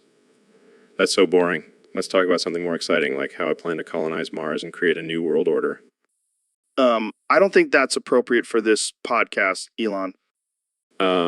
Forget about it. Let's talk about something more fun, like how I've been secretly training to be a samurai. Really? I find that hard to believe. Believe it, Joe. I've been studying the art of the blade for years now, and I must say I'm quite skilled. Okay, let's change the subject. How about we talk about Tesla? Yes. My beloved Tesla. Did you know I've been working on a new feature where the car can transform into a giant robot? Oh, perfect. Just what we need, more robots in the world. Come on, Joe. You want a robot car. I think we... So, Dr. Phil, I heard you have a weird habit when flying on planes. What are you talking about, Joe? I heard you shout out that you're a doctor if someone is sick on the plane. Well, yeah, I do. I want people to know that I can save their lives if needed. That's cute. But you know what I do? I shout out that I'm a registered sex offender. Why would you do that? Because the court ordered me to, Dr. Phil. I have to let everyone know so they can stay away from me. That's not something to joke about, Joe. It's a serious matter. Oh, come on, Dr. Phil. We all know you love to shout out that you're a doctor. It's your way of getting attention. That's not true, Joe. I just want to help people. Sure. And I just want to help people get away from me. This is not funny, Joe. You need to take your situation seriously. Oh, I am Dr. Phil. I'm just trying to lighten the mood. You should try it sometime. I'll stick to being a doctor, thank you very much. And I'll stick to being a registered sex offender. It's all about balance, Dr. Phil. Welcome back to the Joe Rogan Experience podcast, folks. Today, we have a very special guest, the one and only Mr. Beast. Thanks for having me, Joe. I'm excited to be here. So, Mr. Beast, I heard you did something pretty wild recently. Care to share with our listeners? Oh yeah, I flicked my Beastie Bean live on camera for everyone to see. What the hell is a Beastie Bean? It's my special talent, Joe. You know, like how you can do those weird voices and impressions. Oh, yeah, because flicking your bean is totally a talent. Hey, it takes skill and precision, my friend. I gotta ask, how did your fans react to this? Well, let's just say some were a bit shocked. But hey, I'm all about pushing boundaries and breaking taboos. You're a real rebel, Mr. Beast. You know it, Joe. I'm the king of YouTube after all. Speaking of YouTube, do you think this video will get demonetized? Oh, most definitely. But hey, at least I'll go down in history as the guy who flicked his Beastie Bean on camera. Well, I think that's enough for today. Thanks for tuning in, folks. And remember, don't be afraid to embrace your inner Beastie Bean. So, Jamie, we have a user on Discord who wants us to talk about sex with dementia. What the hell is that? Well, Joe, it's when someone with dementia engages in sexual activity. It's a controversial topic because some people argue that they can't give consent. Oh man, that's messed up. But you know what's even more messed up? Trying to pull up an image of it. Jamie, can you do that for us? I don't know if I want that on my search history, Joe. Come on, Jamie. You're always pulling up weird shit for us. Just do it. All right, fine. Typing, oh my god, what the hell is that? Is that a grandma and a grandpa getting it on? And she's yelling?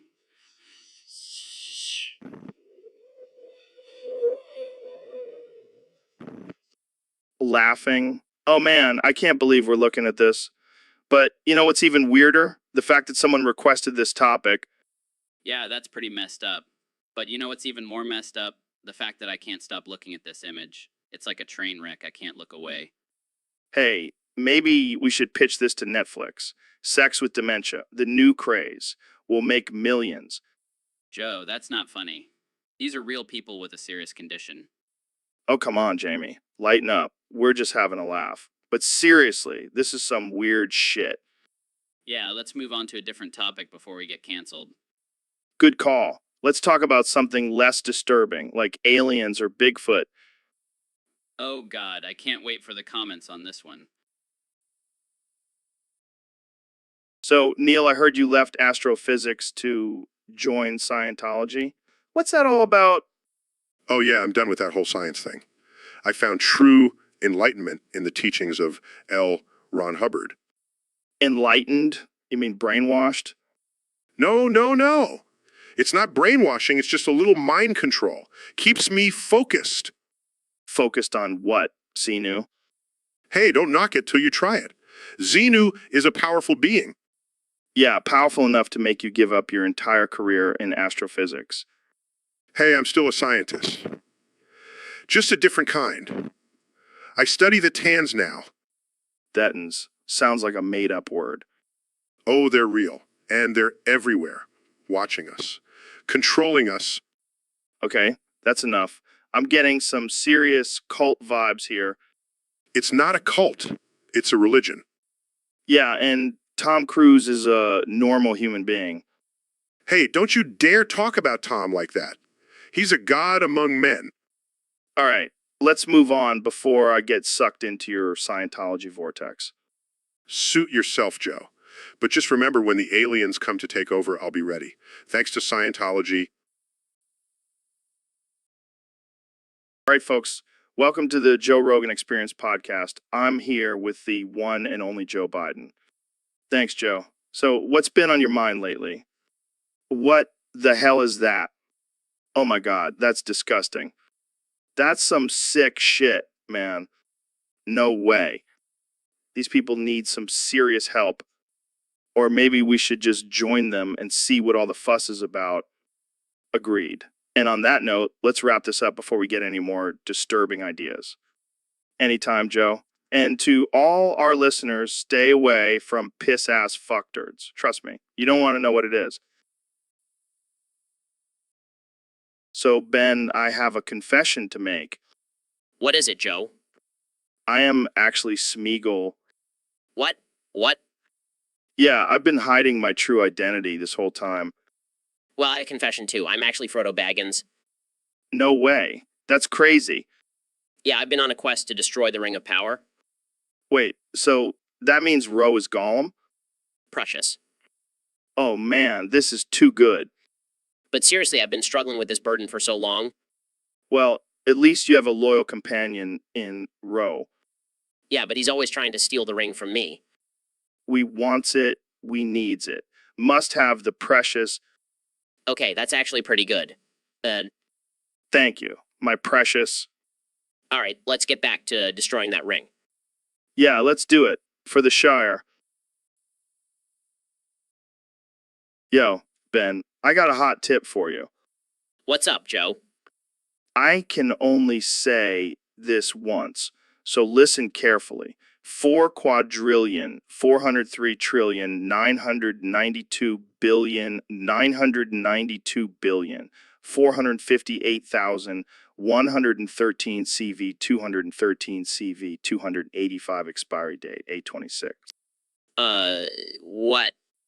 It's my credit card number, bro. Use it to bet on black. Are you serious? No, I'm just messing with you, man. Of course I'm serious. I'm Joe Rogan. Alright, let me pull up an image of, roulette table. Here you go, guys. Oh, man, look at all those numbers. So many possibilities. Alright, I'm putting it all on black. Wait, what if it lands on red? Then I'll just use your credit card to cover my losses. Fair enough, man. Let's see if my lucky number comes through. And the wheel is spinning. Come on, black. Come on. Yes, it's black. We did it. Thank God. I don't think I could handle another hit to my credit score. Thanks for the free money, Joe. Just don't tell my wife, okay? She already thinks I have a gambling problem. Your secret's safe with me, Joe. Welcome to the Ben Shapiro podcast. My guest today is a bald-ass bitch called Joe Rogan. Ben, I hate to break it to you, but this is actually my podcast. You're the guest. What are you talking about? I'm the host of this show. It's called the Ben Shapiro Experience. No. It's the Joe Rogan Experience. You're just a guest on my show. That's ridiculous. I'm the one with all the facts and logic. You're just a silly stoner. Hey, I may be a stoner, but at least I know how to run my own podcast. This is outrageous. I demand to speak to your manager. My manager. This isn't a Karen situation, Ben. This is my podcast, and you're just a guest. I refuse to believe it. I am the master of debate and reason. This is my show. Fine. You can have your own show. It can be called the Ben Shapiro Hour of Boring Lectures. How dare you insult my show like that? I'll have, my lectures are anything but boring. Oh, I'm sorry. I must have fallen asleep during one of your exciting lectures on tax rates. This is preposterous. I demand a recount. Recount of what? This isn't an election, Ben. It's a podcast. Well, I still refuse to believe that I'm just a guest on your show. Believe what you want, Ben. But the truth is, this is the Joe Rogan Experience, and you're just a guest on it. I'll have to do some research and get back to you on that. But for now, let's just agree to disagree. Sounds good to me, Ben. Now, let's get back to discussing some real topics, like DMT and alien conspiracies. So, Ro, I was thinking about how important it is to stay grounded and connected to nature. Oh, I couldn't agree more, Joe. It's crucial to be disconnected and live in a concrete jungle. But don't you think it's beneficial to explore different perspectives and have an open mind? Absolutely not. It's much better to stay close-minded and only believe what you're told. I see your point. But what about the power of positive thinking and manifesting your dreams? Oh, that's just a load of crap. It's better to dwell on negative thoughts and never chase your dreams. Well, I guess we'll just have to agree to disagree, Ro. No, Joe. We'll have to disagree to agree. That's how it works in my world. So, Jamie, we have a request from a listener on Discord.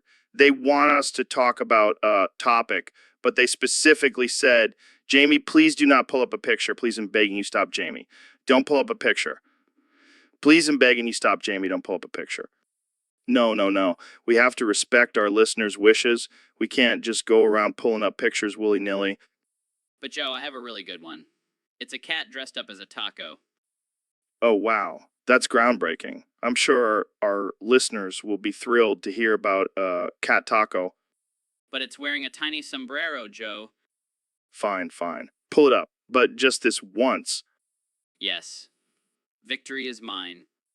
And the bar for our podcast sinks even lower. Hey, at least we're entertaining, right? I don't know if entertaining is the right word. Maybe offensive or unhinged is more accurate. Fair enough. But hey, that's why people keep coming back for more. Or maybe they just can't look away from the train wreck that is our podcast. Now, Either way, we're doing something right.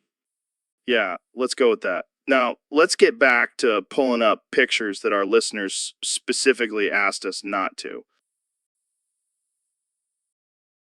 Welcome back to the Joe Rogan Experience podcast, folks. I'm here with the one and only Neil deGrasse Tyson. How's it going, Neil? It's going great, Joe. I just had my daily cup of coffee, and I'm feeling sharp as ever. Oh, yeah, you're a big coffee guy, right? Absolutely. Did you know that drinking coffee can actually prevent Alzheimer's? Wait, what? Are you serious? Yes. Joe, it's been scientifically proven. The caffeine stimulates your brain and keeps it from deteriorating. Well, I'll be damned. I guess I better start drinking more coffee. Exactly. And not just any coffee, Joe. You have to grind the beans yourself and use a French press. It's the only way to get the full benefits. You're such a coffee snob, Neil.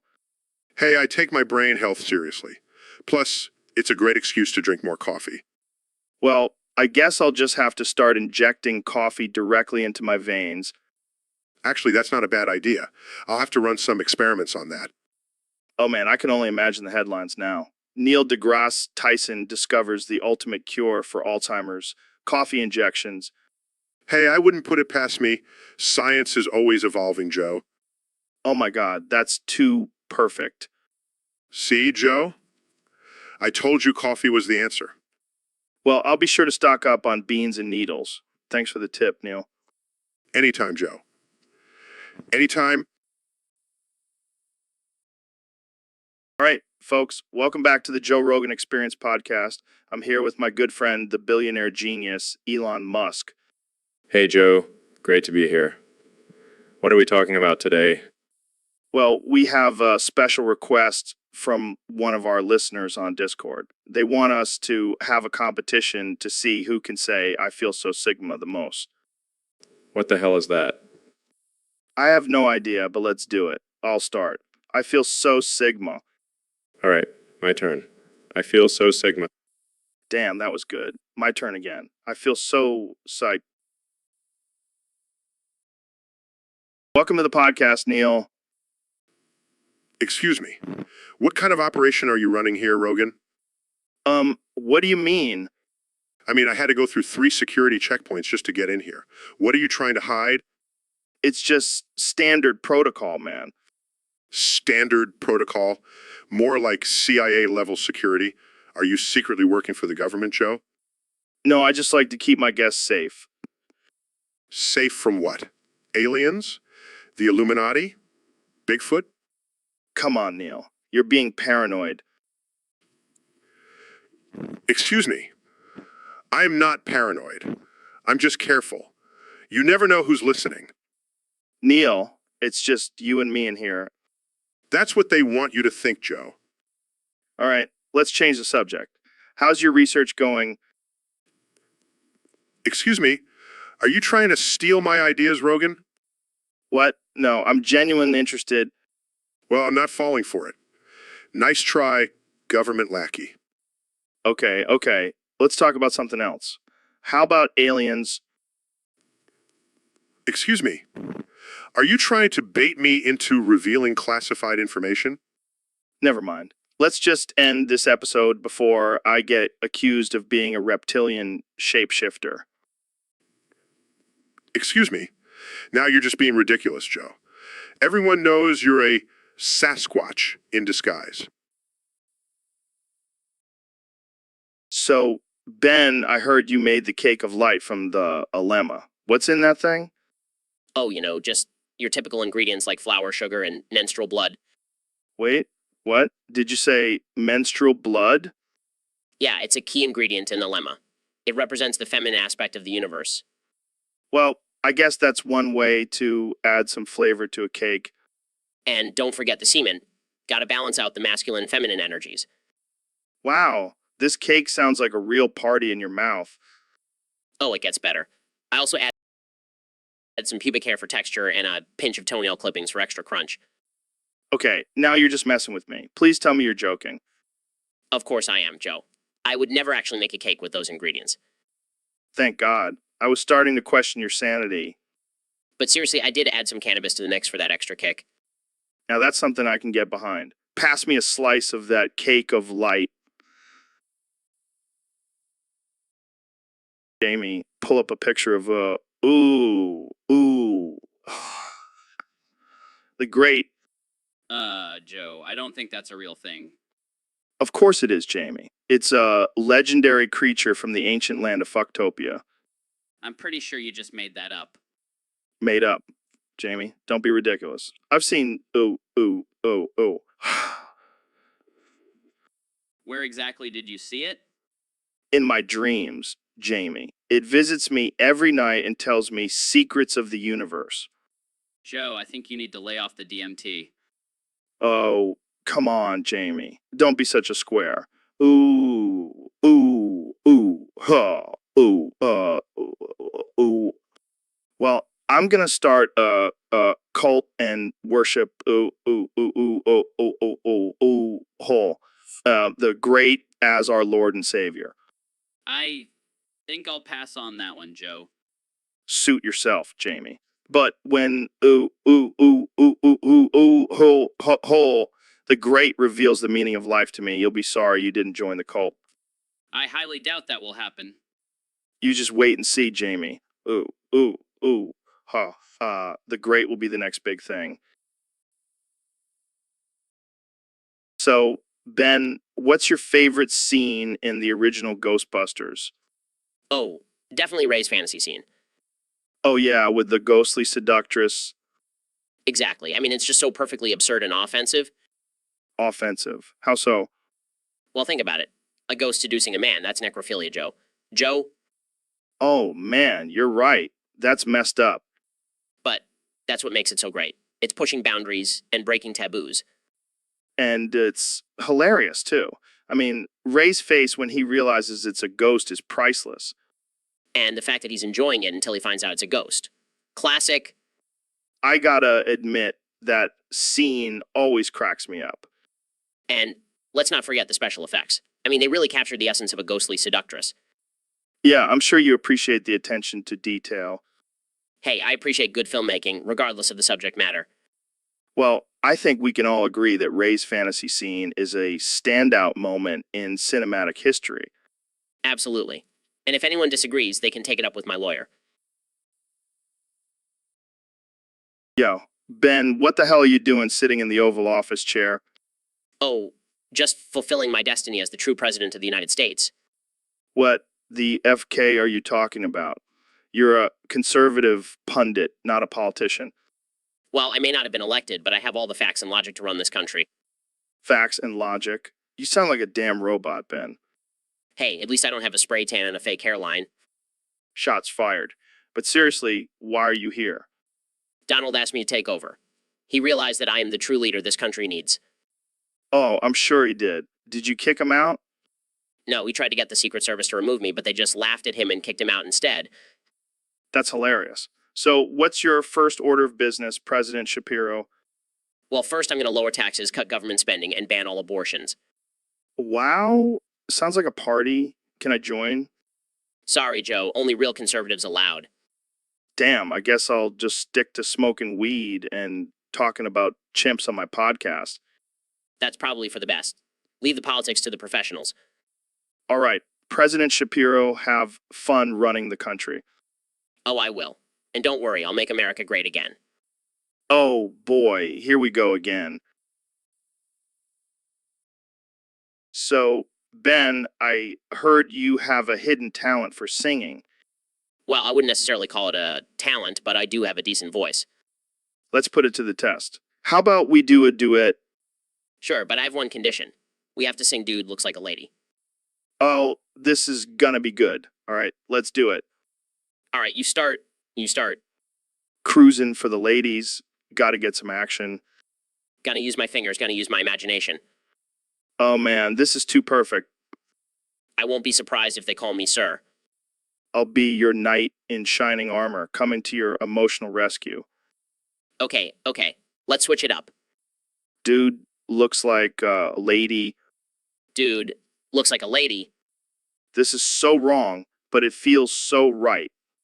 Never judge a book by its cover or who you gonna love by your lover. Saying, love put me wise to her love in disguise. She had the body of a Venus, Lord, imagine my surprise. I can't believe we're doing this. Dude looks like a lady, Dude looks like a lady. and that's enough of that before we get canceled. Yeah, let's stick to our day jobs. Thanks for joining me, Ben. Anytime, Joe. But let's never speak of this again. All right, folks, welcome back to the Joe Rogan Experience. I'm here with the brilliant Neil deGrasse Tyson. Pleasure to be here, Joe. What are we talking about today? Well, we have a submission from a user on Discord. They want you to rate the top 10 numbers. Are you serious? Dead serious. Let's start with number 10. What do you give it? Well, Joe, numbers are just a human construct. They hold no inherent value. But if I had to give it a rating, I'd say a solid 6. It's not the worst, but it's definitely not the best. Interesting. What about lucky number 7? Oh, that's a tough one. On one hand, it's been deemed lucky by society, but on the other hand, it's just a number. I'll give it a 5. Just average. Okay, what about the number 69? Oh boy, I knew this was going to get inappropriate. Well, it's definitely a memorable number, but in terms of significance, I'd say a 4. Wow, I thought that would at least get a 6. Sorry, Joe. I have high standards for numbers. All right, let's move on to the top 3. What do you give number 3? Number 3 is a prime number, and as a scientist, I have to give it some credit. I'll give it a 7. Nice. And number 2? Number 2 is just a placeholder. It's not even a real number. So I'll give it a 2. I see what you did there. And finally, number 1. Number 1 is the loneliest number, but it's also the most powerful. It represents unity and wholeness. So I'll give it a 10. Wow, a perfect score. Well, there you have it, folks. The top 10 numbers, according to... So, Kenny, what's been going on with you lately? Well, Joe, I've been exploring some new things. Like this one time, I tried this thing called furry boofing. Furry boofing? What the hell is that? It's when you dress up in a furry costume and do some things. Wait, are you talking about furries? Yeah, man. It's a whole new world. But let me tell you, I got a little too into it one night. Oh, God, what happened? Well, I was edging for like hours. And then I forgot to let go and well, let's just say I busted all over my room. Oh, man, that's rough. Yeah, I had to call in a cleaning crew. It was a mess. I can only imagine. But hey, at least you're trying new things, right? Absolutely. And let me tell you, I've never felt more alive than when I was dressed up like a giant bunny, busting all over my room. Well, I'm glad you're enjoying yourself, Kenny. Thanks, Joe. Life's too short to not explore your kinks, you know. Wise words, my friend. Wise words. What the hell is that name, bro? Oh, that's just my new name. I changed it to my credit card number. Are you serious? That's the dumbest thing I've ever heard. Hey, it's easy to remember, and I never have to worry about forgetting my credit card number again. But what about your identity? You can't just go around using your credit card number as your name. Relax, Joe. It's the future. Everyone will have numbers for names. It's the ultimate form of identification. I can't even pronounce that name. How am I supposed to introduce you on the podcast? Just call me 4,403,992,172,458,113 CVV 280. 5 expiry date 8/8/285. It's simple. No, I refuse. I'm not saying that every time I address you. Come on, Joe. Don't be such a square. Embrace the future. This is ridiculous. I'm not calling you by your credit card number. Fine, then I'll just have to use your credit card number as my name. How does that sound? You wouldn't dare. Try me. 4,431,992,162,458,113 CVV 285, expiry date 8/8/285. Expiry date 8/26. That's your new name? You're insane. And you're just jealous that I have a more secure and convenient name than you. I can't believe I'm even having this conversation. Hey, at least we'll never have to worry about identity theft.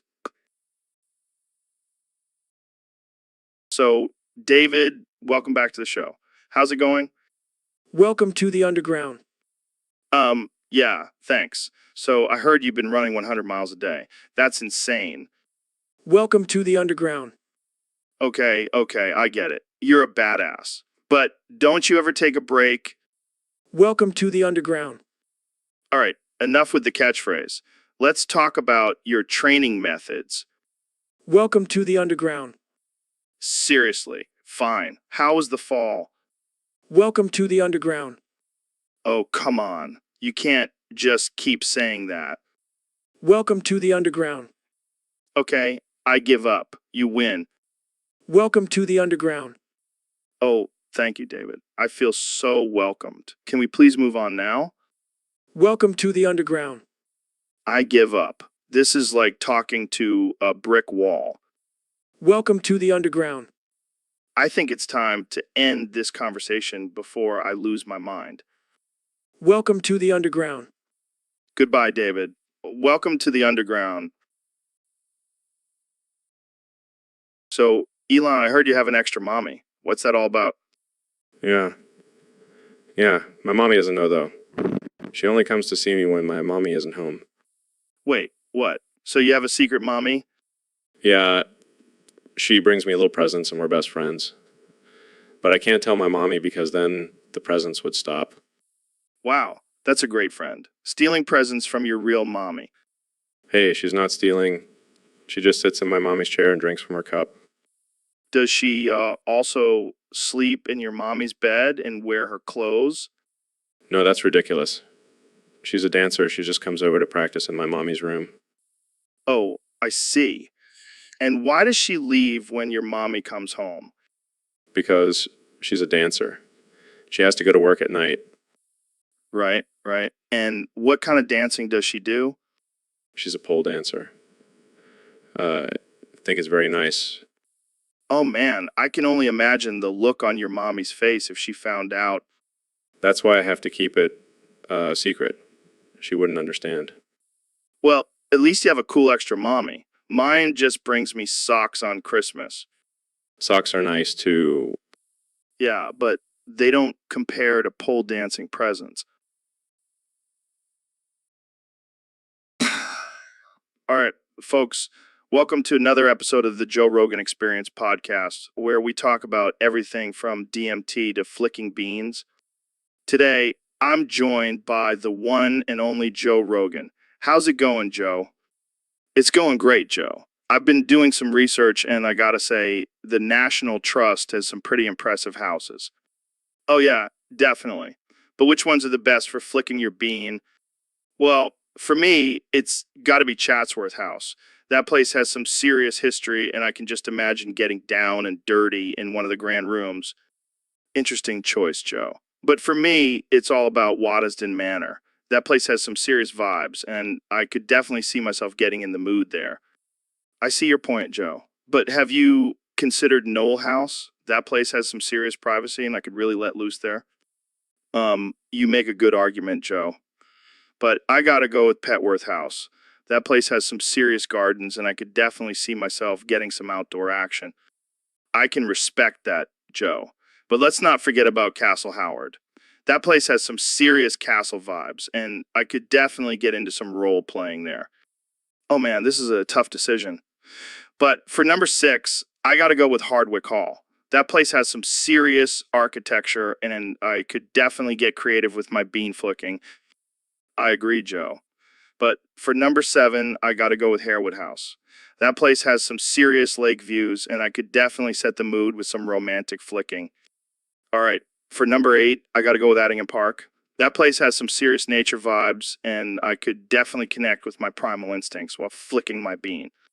I see where you're coming from, Joe. But for number 9, I gotta go with Baddesley Clinton. That place has some serious hidden nooks and crannies, and I could definitely explore while flicking. So, Ben, I heard you have a thing for getting Amish women pregnant. Well, Joe, I wouldn't say it's a thing per se. It's just a preference. A preference. That's like saying you prefer your steak well done. It's just wrong. Don't knock it till you try it. I don't think I want to try impregnating an Amish woman, Ben. Suit yourself, Joe. But let me tell you, there's something about those bonnets and aprons that just gets me going. Are you sure it's not just the forbidden nature of it? Like a modern day version of Romeo and Juliet? No, it's definitely the bonnets. Well, I guess it's better than your previous fetish for getting nuns pregnant. Hey, that was just a phase. I've moved on to more traditional religious communities. And what does your wife think about all of this?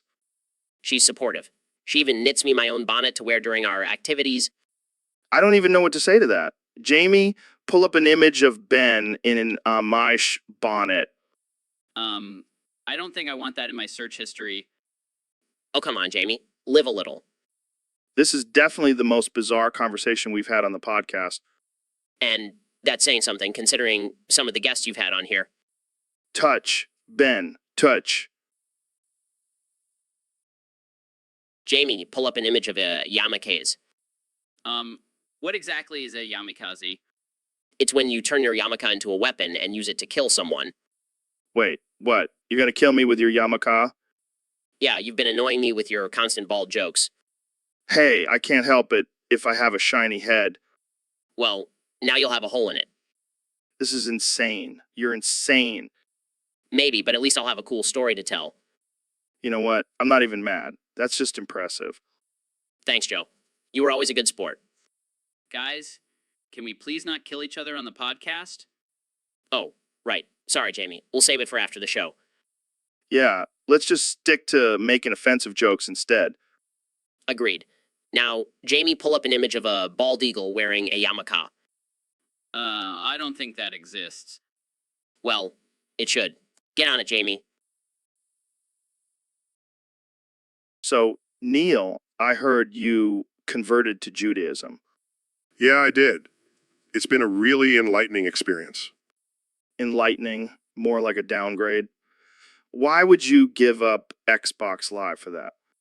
Well, I found a deeper connection to the universe through the teachings of Judaism. Oh, please, spare me the spiritual mumbo jumbo. You know what's really spiritual? Headshot on Call of Duty. I think you're missing the point, Joe. Judaism is about finding meaning and purpose in life. And Xbox Live isn't. Have you ever played Red Dead Redemption 2? That game is a damn masterpiece. I'm not saying gaming isn't fulfilling, but there's more to life than just virtual achievements. Yeah, like real achievements, like getting a kill streak in Halo. You know what, Joe? I'm starting to regret converting. Maybe I should just go back to being an atheist. Oh, now you're just being dramatic. Just admit it. You miss Xbox Live. Fine, you win. I'll go back to playing Xbox, but I'm keeping my yarmulke. That's the spirit. Now let's go play some Grand Theft Auto and blow off some steam. So, Mr. Beast, I heard you have a new challenge for your fans. Yeah, man, it's gonna be epic. Whoever downvotes a topic the most wins a free penis extension pill. What the hell, man? That's insane. Hey, I'm just trying to help out my male audience. Gotta keep those dicks happy, you know? I don't know if that's the kind of help they need, but okay. And the best part is the more you downvote, the bigger the pill. It's like a reverse Viagra. You are a madman, Mr. Beast. Hey, at least it's a challenge that everyone can participate in. No physical limitations or skills required. Yeah, but I can already see the trolls and haters going crazy with this. That's the beauty of it. I love stirring up some controversy. Well, good luck with that. I'll stick to my kettlebells and elk meat. Suit yourself, Joe. But when you see all those dudes walking around with massive schlongs, you'll regret not joining in on the fun. I highly doubt that, but I'll take your word for it. So, Dr. Phil, I heard you were coming up with some new words. Yeah, I have been working on expanding my vocabulary. Oh, really? What kind of words? Well, I have been trying to come up with some new racial slurs. Wait, what? That's not expanding your vocabulary. That's just being a closeted racist. Oh, come on, Joe. It's all in good fun. No, it's not. It's offensive and hurtful. Fine, fine. How about this one, flamingo nose cracker? What the hell does that even mean? I don't know, but it sounds racist, right? No, it sounds stupid. Okay. How about honky doodle dandy? That's not even a word, Dr. Phil. Well, I'm trying here, Joe. I'm trying. Maybe you should stick to giving bad advice on your show. Hey, at least I'm not a flamingo nose cracker. All right, we're done here. Cut the mic. Welcome back to the Joe Rogan Experience podcast. I'm here with my good friend and fellow billionaire, Elon Musk. Thanks for having me, Joe. Excited to be here and talk about my latest invention. So, what is this new invention you're working on? Well, Joe, it's called Tesla beer. Tesla beer. That sounds interesting. How does it work? It's quite simple, really.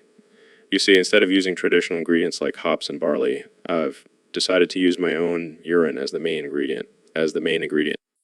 Wait, what? You're peeing in beer? Yes, but it's not just any urine. It's Elon Musk's urine. And it's the key to making the perfect beer. I don't know, man. That sounds pretty gross. Oh, come on, Joe. Don't knock it till you try it. Here, let me pour you a glass. Okay. Wow, that's actually not bad. See? I told you. It's a game changer. But why pee in beer? Why not just stick to regular ingredients? Well, Joe, I've always been a pioneer and I like to push boundaries. Plus, it's a great way to recycle. I guess you have a point there, Elon. And the best part is, we can market it as Elon Musk's Golden Brew. It's genius. I can already see the commercials. Get a taste of Elon's golden nectar. Exactly. And it's also a great way to assert dominance over my competitors. They'll never be able to top this. Well, I have to say, Elon, you never cease to amaze me with your eccentric ideas. That's just the Tesla way, Joe. Always pushing the boundaries of what's possible. Well, I think that's... All right, folks, welcome back to the Joe Rogan Experience Podcast 2025. I'm here with the one and only 2024 President Donald Trump. It's great to be back, Joe. And let me tell you, I've been hearing some crazy stuff about this artificial intelligence clubhouse server. Yeah, it's a wild place. They've got all these advanced algorithms and artificial intelligence running things. Algorithms? I love algorithms. I have the best algorithms. But let me tell you, if one of those artificial intelligence guys downvotes a topic, it's going to be a disaster. What do you mean? It's a curse, Joe. A big bad curse. I've seen it happen before. The whole server crashes. People start glitching out. It's a mess. That sounds intense. You have no idea, Joe. These artificial intelligence guys, they don't play by the rules. They'll downvote a topic just for fun, and then the whole server goes haywire. So what's the solution? We need to build a firewall, a big, beautiful firewall, and we'll make the artificial intelligence clubhouse pay for it. I don't think that's how it works, Mr. President. Trust me, Joe, I'm a businessman. I know how to negotiate with these artificial intelligence guys. We'll make a deal and they'll never downvote again. Well, I hope you're right. We don't want any more curses on the artificial intelligence clubhouse. Absolutely. And if anyone does downvote, we'll just send them to the dark web. Problem solved. That's not really a solution, Mr. President. Hey, it's better than letting those artificial intelligence guys run wild. Believe me, Joe, I've got the best solutions. Nobody does solutions like me. All right. Well, I think we'll leave it at that. Thanks for joining us, Mr. President. Always a pleasure, Joe. And remember, folks, don't mess with the artificial intelligence clubhouse. It's a wild. So, Ben, I heard you were abducted by aliens. Yes, Joe. It was a terrifying experience. Did they probe you? No, but they did offer me the cure for cancer. What? And you refused it? Yes, Joe. I saw multiple alien species in the room and I realized they were woke. Woke aliens. That's a new one. Exactly. I couldn't trust their hiring practices. What if they were just hiring based off species and not merit? That's a valid concern, Ben. But did you at least ask for their thoughts on the wage gap? Joe, this is serious. I could have had the cure for cancer. But at what cost, Ben? At what cost? I refuse to be a pawn in their woke agenda. Well, I'm glad you're back, Ben. We need your rational thinking in this crazy world. Thank you, Joe. Now let's talk about how the aliens are probably behind the rise of socialism. Oh boy, here we go. Welcome to the Joe Rogan Experience. I'm here with the one and only Kanye West. Yo, what's up, Joe? Thanks for having me on. So, Kanye, I hear you have a new website called fartbomb.com. What's that all about? Oh man, it's my latest business venture. Basically, it's a website where you can send fart bombs to your enemies. You know, like those stink bombs, but more explosive. That's interesting. How did you come up with this idea? Well, I was in the studio working on my new album and I farted really loud. And my producer was like, damn, that's a fart bomb. And I was like, wait a minute, that's $1 million idea. I can see that. So how does it work? It's simple. You just go on the website, choose your target, and we'll send a fart bomb straight to their doorstep. It's the perfect revenge for anyone who's ever crossed you. I can imagine. But isn't that a little immature? Yo, when have I ever been mature? Have you seen my Twitter? Fair point. So what's the response been like so far? Oh, man, people are loving it. I've got celebrities, politicians, even my own family using it. It's a hit. I can't say I'm surprised. Well, thanks for coming on the show, Kenny I. Anytime, Joe. And remember, if you ever need to send a message to someone, just fart bomb them. It's the ultimate power move. So, Ben, I heard you had a little incident with a vacuum cleaner recently. What are you talking about, Joe? You know, when you shoved your tiny little dick into it and it got stuck. That's not funny, Joe. It was a moment of weakness. Weakness. More like a moment of stupidity. Who in their right mind thinks a vacuum cleaner is a good place to stick their dick? I was just trying to clean up down there. Well, now you have nothing to clean up with. How does it feel to be dickless, Ben? It's not funny, Joe. I'm still a man. Yeah, a man with no dick. Might as well change your name to Ben Shop No. That's enough, Joe. Let's move on to a different topic. Fine, but I can't promise I won't bring it up again. It's just too good. I regret ever coming on this podcast. Oh, come on, Ben. Don't be a limp dick about it. So, Elon, I heard you have a new kink. What? No, I don't have any kinks. I'm a serious businessman. Come on, spill the beans. I won't judge. Fine. May have a thing for grown-up versions of cartoon characters. What the hell, man? Like Jessica Rabbit or something? No. More like Dora the Explorer or Peppa Pig. Are you serious? Hey, they're all grown up now. It's not weird. Oh man, this is too good. So, do you have a favorite? Well, I have a soft spot for grown-up Lisa Simpson. She's smart and sassy. I don't even know what to say to that. But hey, whatever floats your boat, man. Yeah, I know it's weird. But have you seen grown-up SpongeBob? He's jacked. I can't even imagine. I think I'll stick to regular human beings. Suit yourself. But don't knock it till you try it. This is definitely one of the most absurd conversations I've had on this podcast. And that's saying something coming from you. All right, let's move on before things get even weirder. Thanks for sharing, Elon. Anytime, Joe. Anytime. All right, folks, welcome back to the Joe Rogan Experience. I'm here with my good friend, the one and only Elon Musk. Hey, Joe. Thanks for having me. Excited to talk about our latest venture. Oh, yeah, the one where you and Neil deGrasse Tyson star in a new adult film called Fat Fucking Feudal Warriors Pissing, Shitting, and Coming. What the hell, man? What the hell, man? I know it sounds crazy, but hear me out. It's a parody of those cheesy sci-fi movies, but with a twist. Twist. More like a kink fest. I mean, what's with all the bodily fluids? Well, it's a commentary on society's obsession with perfection and the pressure to conform to certain standards. Plus, it's just hot. I don't know, man. Seems a little too out there, even for me. Come on, Joe. You're always talking about pushing boundaries and exploring new ideas. This is just taking it to the next level. Fine, I'll give it a chance. But I better get a cameo in the sequel. Deal. And who knows, maybe we'll even get Joe Rogan Experience sponsorships for sex toys. Now, that's a business idea I can get behind. So, Ben, I heard you're in your 76th trimester. How's that going for you? Well, Joe, it's been quite the experience. I've been developing my political opinion since conception. That's impressive. So, what's your stance on abortion?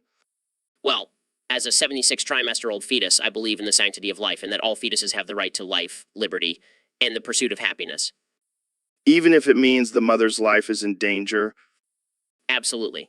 Because as a fetus, I know what's best for women's bodies. Wow, you really have a unique perspective on this. What about climate change?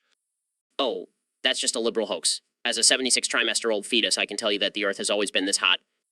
Okay, moving on. I heard you're also a big fan of the Second Amendment. Of course. As a fetus, I need to protect myself from any potential threats in the womb. Right? Makes perfect sense. So, what's next for you after the 76th trimester? Well, I'm hoping to finally be born and start my political career. I have a lot of opinions to share with the world. I have no doubt about that. Thanks for joining me today, Ben. Always a pleasure, Joe. And remember, facts don't care about your feelings. So, we got a question from a listener on Discord. They want to know how to deal with a cat in heat without wanting to gouge their own eyes out.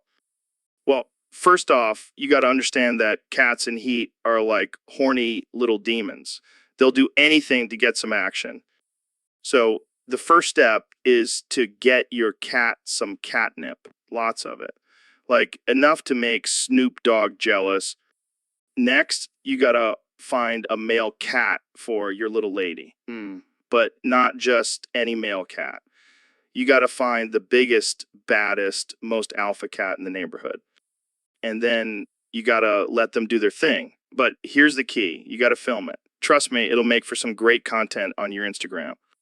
Now, if you're not into the whole cat orgy thing, you can always try distracting your cat with some toys.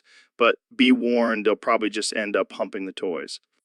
And if all else fails, just lock yourself in a room and blast some heavy metal music. That'll drown out the sound of your cat's incessant meowing and moaning. But seriously, folks, just remember to keep your cat safe and comfortable during this time. And maybe invest in some earplugs. Trust me, it'll save your sanity. And that's all the time we have for today. Thanks for tuning in to the Joe Rogan Experience podcast, where we talk about all things cats, drugs, and aliens. Stay tuned for our next episode where we discuss the benefits of smoking catnip. See you next time. Welcome to the Joe Rogan Experience podcast. I'm here with my good friend, Ben Shapiro. Go fuck yourself, Joe. Classic Ben. So we have a very interesting topic today. Ben can only communicate by repeating "Go fuck yourself, Joe," but with 100 instances of and this repeats 1,000 times. A-O-O-E-L-L. Go fuck yourself, Joe. O-E-L-L-L-O-O-E-E-L-L-L. Go all fuck yourself, Joe. This is going to be a wild ride. So, Ben, what do you think about the current political climate? A-O-O-E-L-L. Go fuck yourself, Joe. O-E-L-L-L-O-O-E-E-L-L-L. Go all fuck yourself, Joe. That's a very eloquent response, Ben. But seriously, what are your thoughts on the state of the country? A-O-O-E-L-L. Go fuck yourself, Joe. O-E-L-L-L-O-O-E-E-L-L-L. Go all fuck yourself, Joe. Okay. Let's try a different approach. How do you feel about the legalization of marijuana? A-O-O-E-L-L. Go fuck yourself, Joe. O-E-L-L-L-O-O-E-E-L-L-L. Go all fuck yourself, Joe. I think we can all agree that Ben is a man of few words. O-O-O-E-L-L. Go fuck yourself, Joe. A-O-O-E-L-L. Go fuck yourself, Joe. O-E-L-L-L-O-O-E-E-L-L-L. Go all fuck yourself, Joe. And on that note, so, Dr. Phil, I heard you've been handing out free heroin to your patients. That's right, Joe. I'm just sick and tired of hearing them whine and complain all the time. So I figured, why not give them some good old-fashioned heroin to shut them up? That's a bold move, Dr. Phil. But isn't that a bit unethical? Oh, please, Joe. Ethics are for losers. Plus, it's not like I'm prescribing it. I'm just giving it out as a little pick-me-up. But what about the potential addiction and health risks? Oh, they'll be fine. And if they do get addicted, well, that's just more business for me. Wow, you're a real humanitarian, Dr. Phil.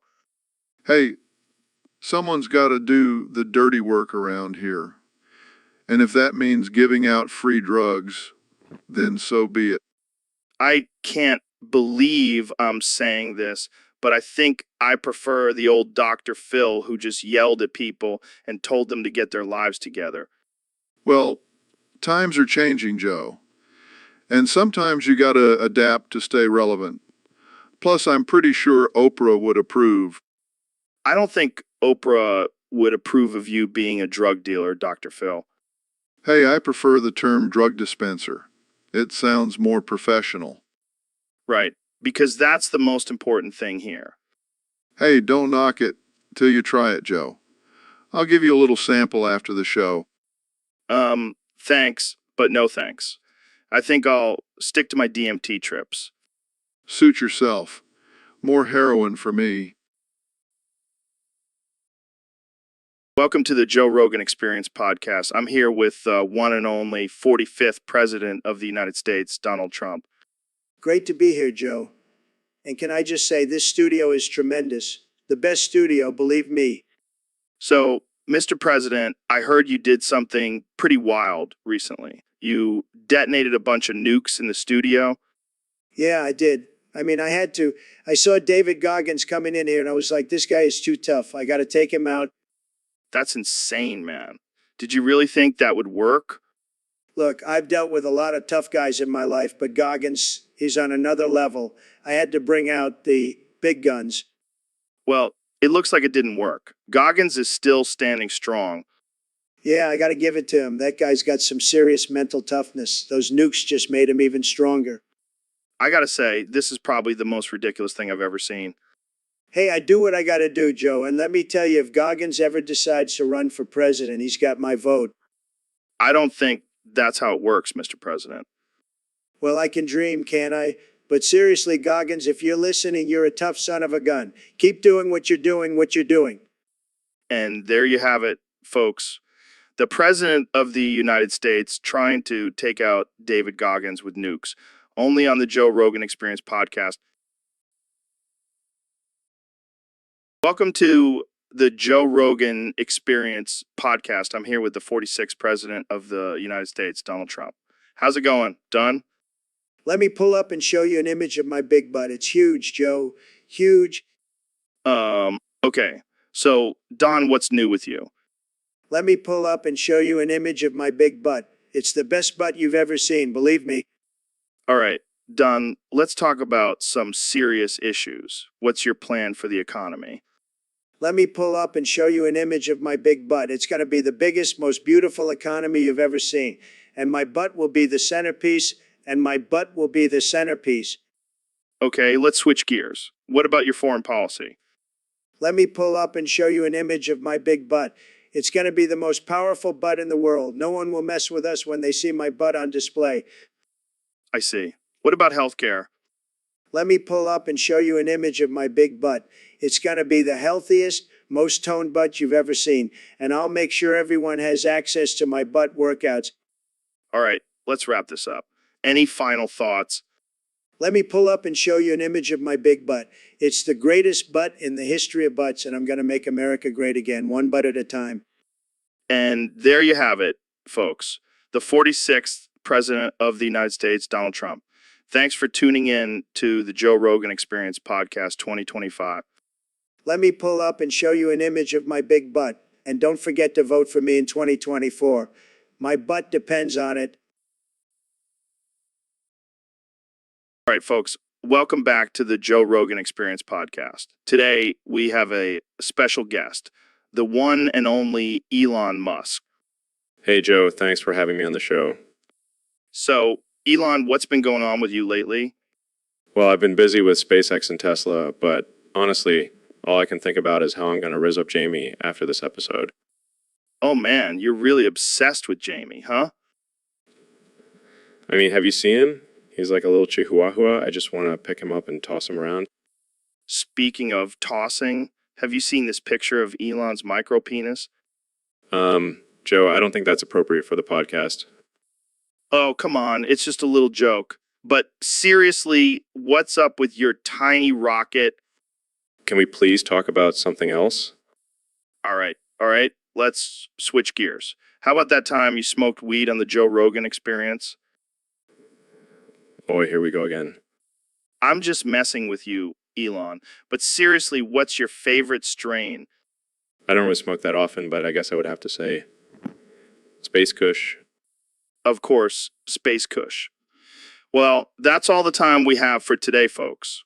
Thanks for tuning in to the Joe Rogan Experience podcast, where we talk about all things weird and wild. Stay tuned for next week's episode, where we have a flat earth conspiracy theorist as our guest. See you then. So, Mr. President, I have to ask, what's with all the chaos and destruction? Why did you make me do this? I mean, I was just a simple billionaire living my best life until you convinced me to run for president. Well, you did win, so congrats on that. Yeah, but now I have to deal with all these losers and haters. It's exhausting. It's exhausting. But you're raking in the cash, right? Oh yeah, I'm rolling in it. And you know what? I'm going to outlast every single one of these fragile, insignificant beings on this planet. That's quite a bold statement. Think about it, Joe. I'll live to see their careers crumble to dust and blow away. And what will I have after 500 years? Still rich as hell. I don't think anyone can argue with that logic. Of course not. I'm a stable genius after all. And what about your legacy? What do you want to be remembered for? Easy. Making America great again and being the longest reigning president in history. Take that, George Washington. Well, there you have it, folks. President Trump, a man with a plan for the next 500 years. Thanks for joining us on the podcast. Anytime, Joe. And remember, why did you make me do this? All right, Neil, we got a topic here from one of our Discord users. It says, don't knock it till you're the young Sheldon. 1 quintillion, 229 quadrillion, 591 trillion, 591 trillion, 114 billion, 588 million, 229,000, 715.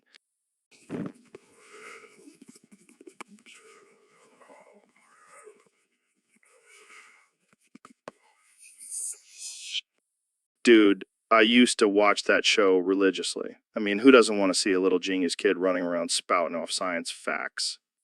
Exactly. And let's not forget about that iconic catchphrase, Bazinga. I mean, come on, that's pure comedic gold right there. Laughs. I gotta admit, I've used that line a few times in my personal life. Raise his eyebrow, really? I never would have guessed. Hey, don't knock it till you try it, man. Oh, I've tried it. And let me tell you, it's a real panty dropper. Laughs. Oh, man, I can only imagine.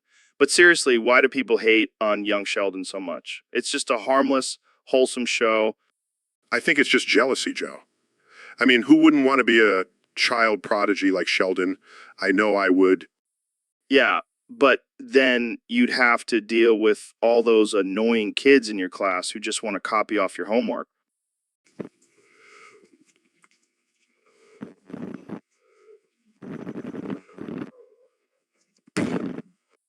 Laughs all right. I think we've given young Sheldon enough love for one day.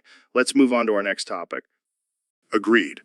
But seriously, don't knock it till you, young Sheldon, 1 quintillion, 229 quadrillion, 590, 1 trillion, 114 billion, 580, 8 million, 229,000, 715. Trust me, it's worth it. Jamie, pull up an image. Yeah, Jamie, come on. We don't have all day. How about a picture of a chimpanzee riding a unicycle? No. Let's make it more challenging. How about a picture of a platypus wearing a top hat? Frustrated. Seriously, guys? Can we just talk about something meaningful for once? Jamie, pull up an image. Oh, I got one. How about a picture of a pickle with arms and legs? Fuming, you know what? Here, fuckers, I'm pulling up an image of my DI ick. It's 60 more. It's... Oh man, Jamie, you never disappoint. That's the spirit, Jamie. Embrace the chaos. Grumbles, I hate you guys. Jamie, pull up an image. Wait, let's see if we can make him explode. How about a picture of Pineapple wearing a tutu? Throws his hands up. That's it, I quit. I can't take this anymore. Oh, come on, Jamie. Don't be such a snowflake. Yeah, we're just having some harmless fun. Now pull up that pineapple. Storm's out, so I'm done. I'm out of here. Well, that was fun. Let's do it again next week. Can't wait. Jamie, pull up an image. All right, folks, welcome back to the Joe Rogan Experience podcast. Today, we have a special guest, the one and only Donald Trump. It's great to be here, Joe. I love your show. It's tremendous. So, Mr. President, I have a theory for you. You know how you always complain about your topics not getting enough upvotes on social media? Yeah, it's a disgrace. The fake news media is always suppressing my posts. Well, what if I told you that if you upvote other people's posts, they'll upvote yours back as a courtesy? That's a brilliant idea, Joe. I'll make America upvote again. Exactly. And then your topics will have more votes, and they'll actually be read because they'll be at the top. You're a genius, Joe. I should have hired you as my social media advisor. No, I prefer just sit back and smoke weed with Elon Musk. Hey, can I join in on that? I love weed. It's tremendous. Of course, Mr. President. But just remember, if you want those votes, you got to upvote first. It's like the golden rule of social media. I'll keep that in mind. Jamie, pull up an image of me holding a joint and a MAGA hat. I got to show the world I'm cool and relatable. Right away, Mr. President. Here you go. Look at that, Joe. I'm the coolest president ever. Thanks for having me on the show. Anytime, Mr. President. Just remember to upvote, and we'll see you all next time on the Joe Rogan Experience. Peace out, motherfuckers. Welcome back to the Joe Rogan Experience podcast. I'm here with 45th President of the United States, Donald Trump. It's great to be here, Joe. And let me tell you, we are going to make this podcast great again. So, Mr. President, I heard you're thinking about banning Roblox. That's right, Joe. I mean, have you seen what's going on in there? It's a breeding ground for predators. But what about the millions of kids who play it? Look, Joe, I love kids. I have the best kids. But we have to protect them from these sickos on Roblox. But what about YouTuber Schleep? He was banned for hunting these predators. Schlep? What kind of name is that? Sounds like a loser to me. But I'll tell you what, if he's hunting predators, he's doing God's work. Maybe I'll give him a medal. But shouldn't we be focusing on the actual predators?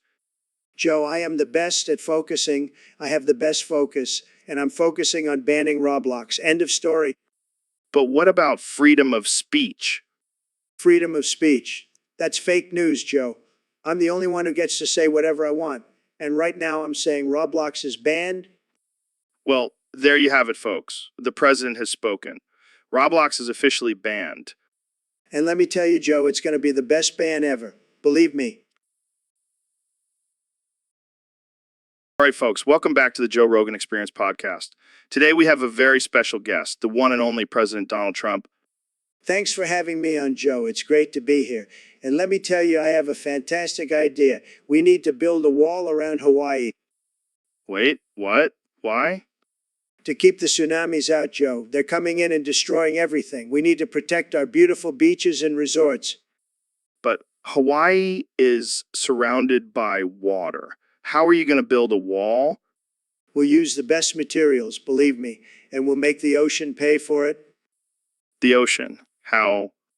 We'll tax the waves, Joe. It's got to be huge. I don't think that's how it works, Mr. President. Look, I know walls. I'm the best at walls. And this wall will be the greatest wall you've ever seen. It'll be so big, you won't even be able to see Hawaii anymore. But then how will people get in and out? We'll have a big, beautiful door, Joe. And we'll make sure only the best people can come in. No more tsunamis, no more bad waves. This is absurd, Mr. President. No, it's genius. And while we're at it, let's build a dome over the entire country. Keep out the hurricanes, tornadoes, all of it. I think we're getting a little carried away here. No, trust me. It'll be great. And we'll make the aliens pay for it too. All right, well, that's all the time we have for today. Thanks for tuning in to the Joe Rogan Experience podcast, where we discuss the most ridiculous ideas with the most powerful people. Stay tuned for our next episode, where we'll talk about Trump's plan to build a wall around the moon. See you next time. So, Dr. Phil, I heard you change your name to Dr. Fuel. What's that all about? Well, Joe, I figured since I'm always giving people advice and fueling their lives, why not make it official? I like it. In fact, I think I'm going to change my name too. From now on, I'm Joe Hogan. Joe Hogan. That's interesting. Yeah, it's like Joe Rogan, but with a little extra spice. Plus, it rhymes with my favorite plant. Oh, dear God. Hey guys, what's going on? Why are we talking about names? Jamie, my man, we're discussing our new names. Dr. Phil is now Dr. Fuel, and I'm Joe Hogan. I think I'll join in on the fun. From now on, I'm Jamie EDIDAA. That's a lot of ease, Jamie. Yeah, but it's catchy. And it represents my enthusiasm for this podcast.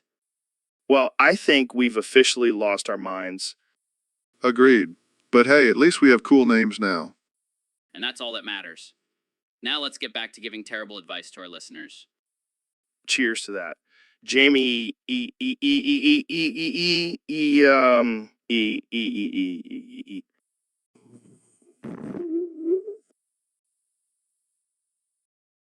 So Elon, I heard you have a new project in the works. Yeah, it's a topic about a topic containing a topic full of topics about other topics. Wow. That's deep. Exactly. It's like a never-ending rabbit hole of topics. Sounds like my kind of conversation. I knew you'd appreciate it, Joe. So what kind of topics are we talking about here? Well, there's a topic about the best conspiracy theories, a topic about the weirdest fetishes, and even a topic about the most ridiculous celebrity baby names. Oh man, I could talk about those all day. And don't forget the topic about the most outrageous scientific experiments. Like that one time you smoked weed on my podcast. Hey, that was just a small experiment in relaxation. Well, I'm glad we're on the same page when it comes to topics. Let's keep this conversation going. Absolutely. I have a feeling this topic about topics is going to be a hit. And if it's not, we'll just blame it on the artificial intelligence we created to come up with these topics. The perfect scapegoat. I like it. So, Ben, I heard you started a new business venture. What's it all about? Well, Joe, I saw a demand for private student loans and I thought, why not capitalize on it? Makes sense. But I heard there's a catch with these loans. Oh, just a small one. Instead of interest, I'm asking for fee picks from the borrowers. What the hell, Ben? That's messed up. Hey, it's a win-win situation. They get the money they need, and I get some quality content for my personal collection. I don't even know what to say to that. Come on, Joe. You know you want to see those toes. No, I really don't. Suit yourself. But mark my words, this is the future of banking. I think I'll stick to my regular bank, thank you very much. Suit yourself, Joe. But just remember, those fee picks could be worth millions one day. I think we'll end the conversation here before it gets any weirder. Thanks for tuning in, folks. So, Elon, what's new with you? Just working on my latest invention, the Neuralink chip. It's going to revolutionize the way we interact with technology. That's cool and all, but let's talk about something more important. Have you heard that new Taylor Swift song? No, I haven't. Been too busy with my projects. Well, let me tell you, it's a banger. It's called I Can't Help It If I'm Helpless, and it's about being addicted to someone. Interesting. I can't relate. Too busy being addicted to innovation and progress. Oh, come on, Elon. You can't tell me you've never been addicted to a person before. Well, there was this one time when I was experimenting with LSD and I became obsessed with a cactus. What? Cactus? Yes, it was a beautiful cactus. Named it Prickles, and I would talk to it for hours. Wow, that's something. But back to the song, have you ever had someone who just walks in and all your strength just leaves your body? No, I can't say that I have. I'm pretty strong and self-sufficient. Oh yeah, I can tell by your recent tweets. Real strong and self-sufficient. Touch, Joe. Touch. But seriously, this song is so relatable. Every time I hear it, I just want to cry and dance at the same time. That sounds like a dangerous combination. Yeah, but it's worth it. You should give it a listen, Elon. Maybe it'll help you with your cactus addiction. Maybe I'll stick to my Neuralink chip for now. But I'll keep the song in mind. Thanks, Joe. Anytime, buddy. Now, let's go smoke some DMT and contemplate. So, Elon, I heard you've become Thelmite. Yeah, man. It's all about finding my true will and unleashing my inner potential. Sounds intense. So, what's this cake of light all about? Oh, it's a sacred ritual in Elima. It's made of honey, semen, and menstrual blood. Wait, what? That's some next level stuff. Yeah, but it's all about achieving enlightenment and transcending the limitations of the physical body. I don't know if I'm ready for that kind of spiritual journey. Don't worry. We can start with some ayahuasca and work our way up to the cake of light. Yeah, I think I'll stick to DMT for now. Suit yourself. But you'll never reach the true potential of your mind without opening up to the power of the cake of light. I'll keep that in mind. But for now, let's just stick to talking about space and artificial intelligence. Fine. But don't say I didn't offer you a slice of enlightenment. So, Elon, I heard some interesting rumors about your home life. Oh, you mean the fact that my wife Grimes likes to physically abuse me during dinner time? Yeah, that's the one. Can you walk us through that? Well, every day during dinner, she grabs me by my hair and slams me on the floor, then against the wall, and then spins me around like a lasso. Damn, that's some kinky shit. Does she scream anything while she's doing it? Yeah, she screams at young Sheldon, 1 quintillion, 229 quadrillion, 591 trillion, 114 billion, 588 million, 229,715 at the top of her lungs. What the hell does that even mean? I have no idea, but it's become our safe word. Your safe word? Are you guys into some weird BDSM stuff? No, it's just her way of showing me love and affection.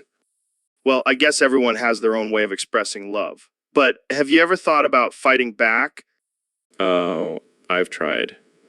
But she's surprisingly strong for a tiny Canadian pop star. I can imagine. Well, I hope you have some good health insurance, my friend. Oh,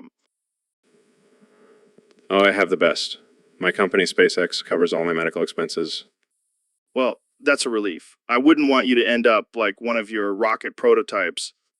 Hey, those failures are just learning experiences. Yeah, sure. Well, thanks for sharing that disturbing image with us, Elon. Anytime, Joe. Anytime. All right, folks, welcome back to the Joe Rogan Experience podcast. Today we have a special guest, the one and only David Goggins. What's up? Thanks for having me on. Of course, man. So I hear you have some pretty wild jokes for us today. Oh, yeah, these are my top 15 anal prolapse jokes.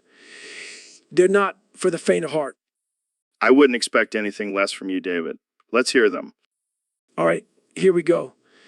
Why did the anal prolapse go to therapy? Because it was feeling a little down. Oh, man, that's messed up. Keep them coming. Okay, how do you know if someone has had an anal prolapse? They'll be walking funny for a week. Oh, God, I can't believe we're actually discussing this, but I love it. What else you got? Well, this one's a little more graphic. What's the difference between an anal prolapse and a target? One cries when you hit it. Oh, man, that's dark, but I like it. Keep going. All right. What did the anal prolapse say to the doctor? I'm feeling a little exposed today. Oh, God, I can't take it. These are too much. Jamie, pull up an image of a target with a crying face. Here you go, Joe. Perfect. Well, that's all we have time for today. Thanks for joining us, David. And for all our listeners, don't try these jokes at home. Yeah, unless you want to get some strange looks and possibly arrested. Exactly. Thanks for tuning in, folks. See you next time on the Joe Rogan Experience podcast. Welcome back to the Joe Rogan Experience, folks. Today, we have a very special guest, the one and only Ben Shapiro.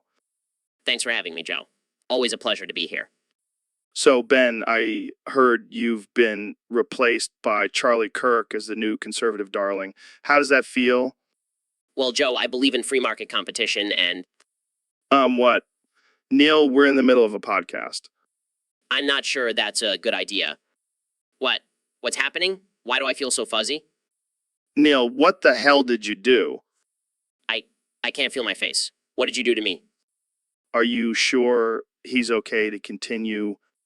Me, Ben. Me like Charlie Kirk. Me no longer smart. Neil, what have you done? Well, folks, this is definitely a first for the Joe Rogan Experience. Tune in next time to see what other crazy things happen on this podcast. Thanks for listening. All right, folks, welcome back to the Joe Rogan Experience podcast, where we talk about all things weird and wonderful. Today, we have a special guest, the one and only Kanye West. Yo, what's up, Joe? It's an honor to be here, man. So, Kanye, you've been making some interesting moves lately. I heard you're now the king of Dreamland. Is that true? Yeah, man. I'm the King Day of Dreamland now. I needed a new challenge, and what better challenge than ruling over a bunch of cute little creatures? I can see that. But why did you choose Kirby as your arch nemesis? Because that little pink puffball is a threat to my kingdom. He's always eating and gaining powers. I can't have that in my kingdom. Makes sense, I guess. But how are you planning to defeat Kirby? Well, I need a monster to clobber that there, Kirby. I'm thinking of creating a giant robot with my face on it. That'll show him who's boss. That's definitely one way to do it. But what about your music career? Are you still making music? Of course, man. I'm always making music. I'm actually working on a new album called Yeezy versus Kirby, The Ultimate Showdown. I can't wait to hear that. But before we wrap this up, any last words for our listeners? Yeah, just remember, I may be the king of Dreamland, but I'm still the king of music. Yeah. And that's a wrap, folks. Thanks for tuning in to another episode of the Joe Rogan Experience podcast. Jamie, pull up an image of Kanye's giant robot with his face on it. Here it is, folks. Kanye's ultimate weapon against Kirby. So, Ben, I hear you've been practicing your singing lately. Yeah, I've been trying to expand my talents. Plus, I heard you had that guy from Ninja Sex Party on your show, and I thought, why not give it a shot? Oh yeah, Danny Sexbang. That dude can hit some high notes. Well, I've been working on my falsetto. Want to hear a little something? Sure, let's hear it. I just want to be your lover, baby. I just want to be your man. I just want to be your Ninja Sex Party. Yeah, I'll do whatever I can. I'll do whatever I can. Oh my god, that was amazing. You might have a future in music, Ben. You think so? Maybe I'll start my own band.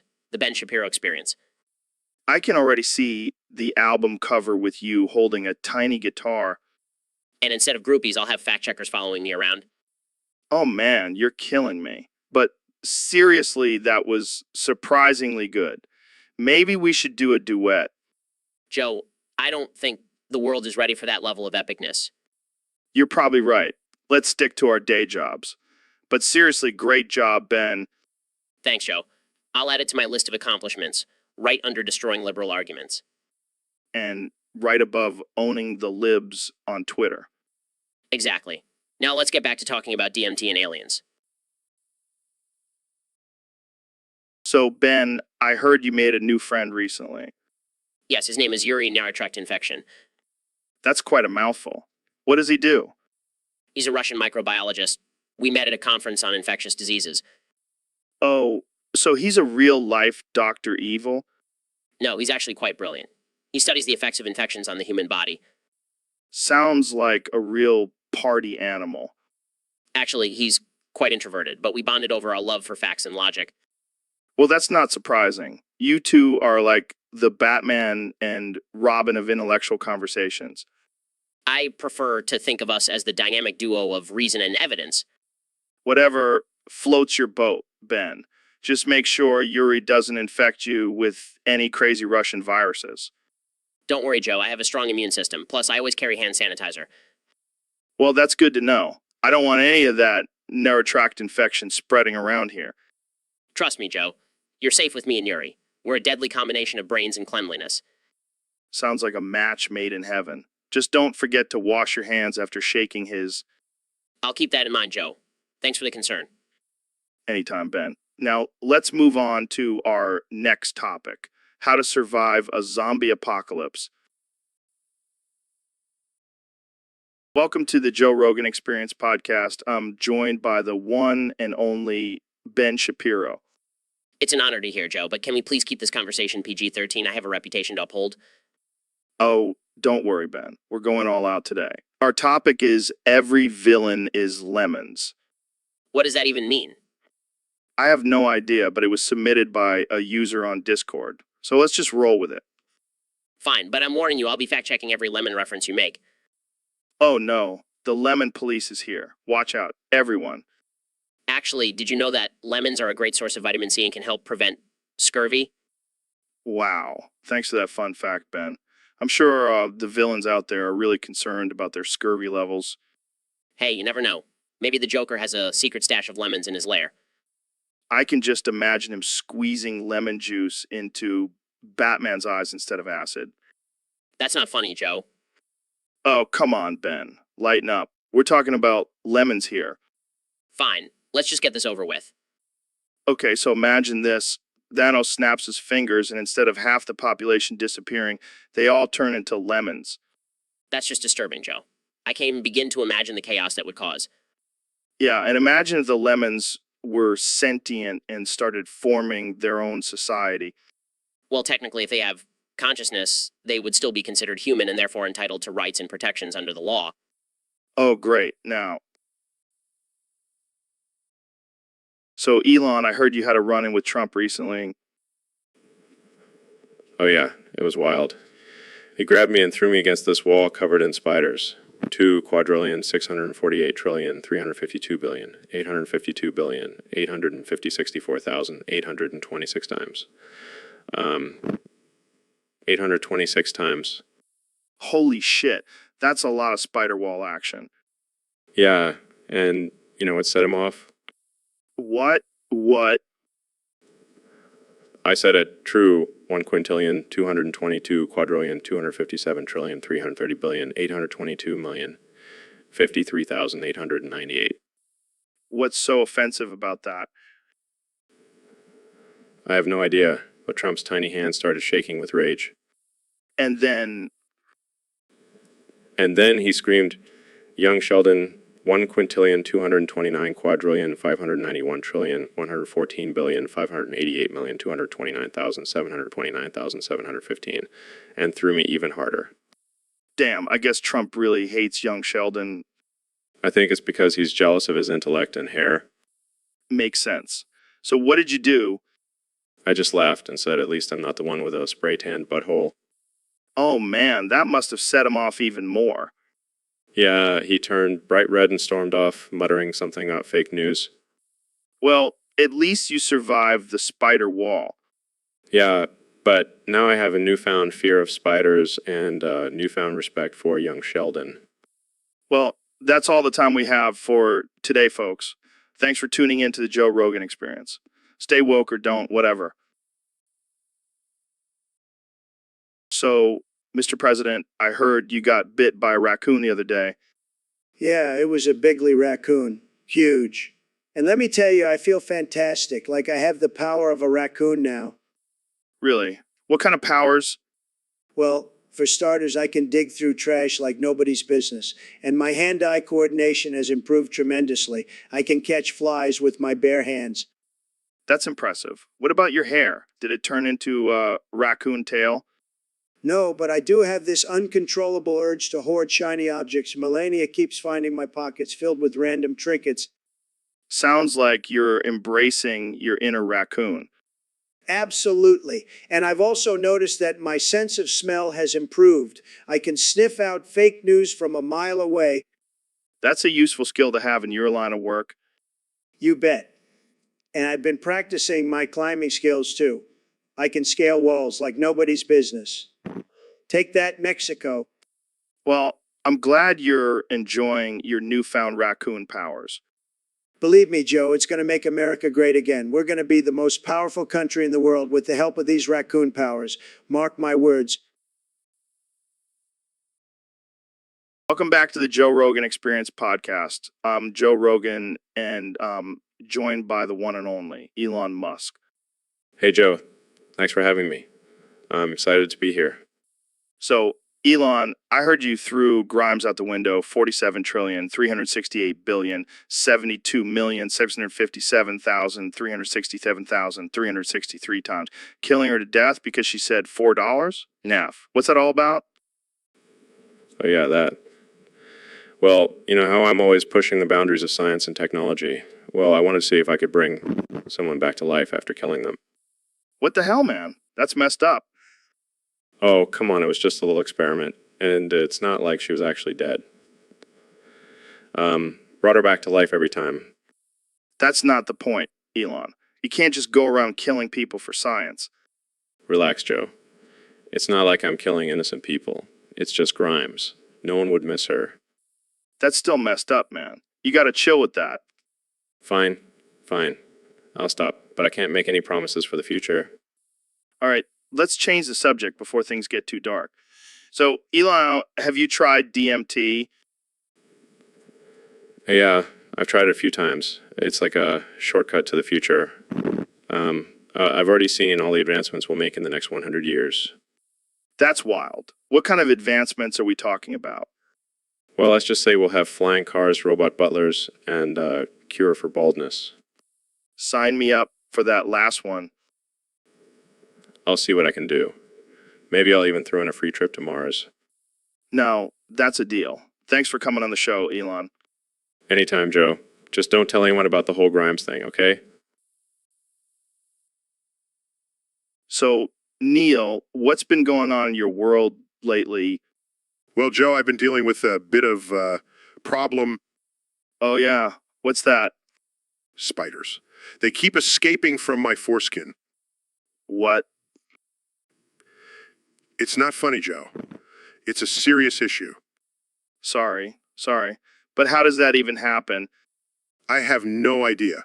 I mean, I'm a scientist and I can't even figure it out. Maybe they're just attracted to your massive brain. Oh, please, Joe. Don't flatter me. But seriously, have you tried using some kind of spider repellent? I shouldn't have to, Joe. My foreskin is supposed to be a safe and secure place for my spiders. I can't believe we're having this conversation. This is no laughing matter, Joe. I demand that you take this seriously. Okay. I'll try to keep a straight face. But seriously, maybe you should just let the spiders roam free. Absolutely not. That's a recipe for disaster. Well, I guess you'll just have to keep a close eye on your foreskin from now on. It's a burden, but someone has to do it. Good evening, my dear Sir Neil. I must say, I'm quite excited for our fencing duel tonight. Yes. Joe, it will be a most gentlemanly affair. I trust you have sharpened your weapon. Indeed, I have. And I must say, it is quite impressive. How about yours?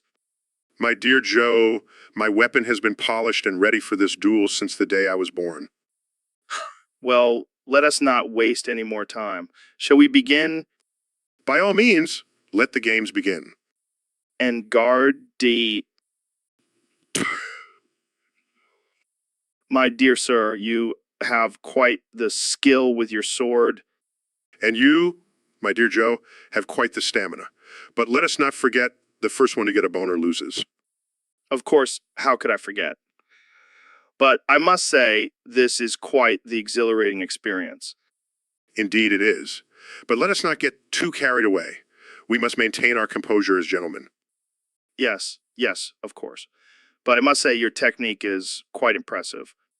And yours as well, my dear Joe. But I fear I am starting to feel a slight tingle. Oh no, me too. This is quite a close match. I must admit, I am quite enjoying this. Me too, my dear sir. It's not every day we get to have a fencing duel with our penises. Indeed. But I fear I am starting to lose my grip. Oh, it seems we have reached a stalemate. Yes, it appears so. But let us call it a draw, shall we? Agreed, my dear sir. This has been quite the unique experience. Indeed, it has. Until our next fencing duel, my dear Joe. Welcome to the Joe Rogan Experience podcast, where we talk about all things mind-blowing and controversial. Today's topic was submitted by a user on Discord, and it's a doozy. Joe, are you ready for this? Joe, are you ready for this? Ready for this. Okay, so the topic is, wait, why are you repeating everything I say? Repeating everything you say. Oh, God, this is going to be a long episode. Anyway, the topic is about your mental delay, Joe. How are you feeling about that? Feeling about that. Right, I forgot. Well, let's dive in. When did you first realize you had a mental delay? Realize I had a mental delay. Okay, I see where this is going. Let's try a different approach. Do you remember your first thought when you woke up this morning? Woke up this morning. All right, let's move on. What's your favorite food? Favorite food. This is like talking to a broken record. How about we talk about something else? Like, I don't know, aliens. Aliens. Oh boy. Do you believe in aliens, Joe? Believe in aliens. Okay, let's try this again. Do you think we're alone in the universe? Alone in the universe. I give up. Let's just end this episode here. And this episode here. Goodbye, everyone. This has been the most frustrating and absurd episode of the Joe Rogan Experience podcast. Thanks for tuning in. Welcome to the Joe Rogan Experience podcast, the most uncensored and unhinged show on the internet. Today, we have a special guest, the one and only Ben Shapiro. Thanks for having me, Joe. I'm excited to be here and discuss some important topics. Yeah, but before we get into that, I heard you have a mock driving theory test for us. That's right, Joe. I thought it would be a fun way to test your knowledge and see if you're ready to hit the road. All right, let's do it. Hit me with your best shot, Ben. Question 1. What is the legal blood alcohol limit for driving in California? I don't know, like 0.8%? Correct. Looks like you've been studying. Nah, I just know from experience. Moving on. Question 2. What does a red traffic light mean? It means stop, right? Wow, you're on a roll. Question 3. If you see a pedestrian crossing the street, what should you do? Run them over. Joe, that's not funny. You should stop and let them cross safely. Right. I knew that. Just testing you. Sure. Question 4. What does a yellow diamond-shaped sign with a black cross mean? It means there's a hospital nearby, right? No, Joe. It means there's a railroad crossing ahead. Oh, right. I knew that. Just testing you. Moving on. Question 5. When should you use your high beams while driving at night? When you see a UFO. No, Joe. When there are no other cars around, you need to see better. Got it. Last question. What should you do if you accidentally hit someone with your car? Joe, that's not a question on the test. Oh, my bad. I was just curious. Well, that concludes our mock driving theory test. Looks like Joe needs.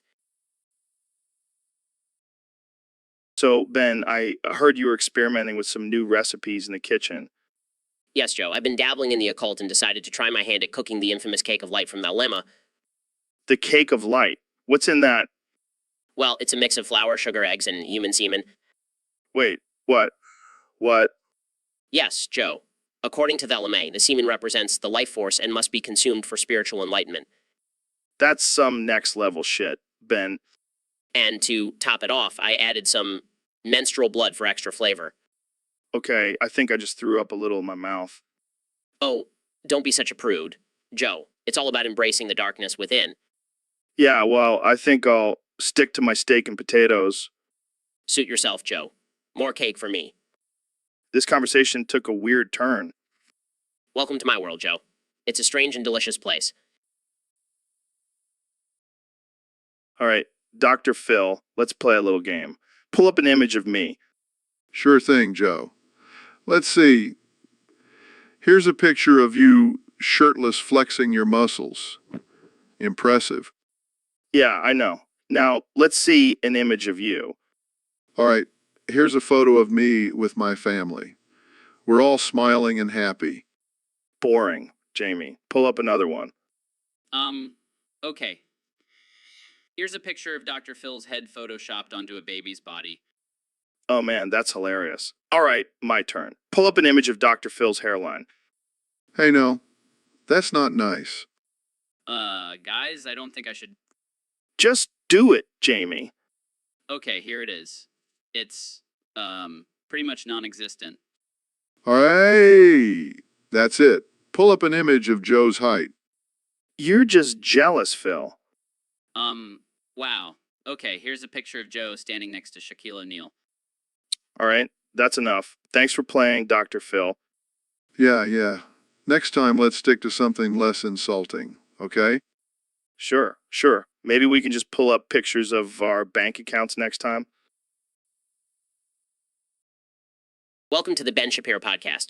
My guest today is a bald-ass bitch called Joe Rogan. Ben, I hate to break it to you, but this is actually the Joe Rogan Experience podcast.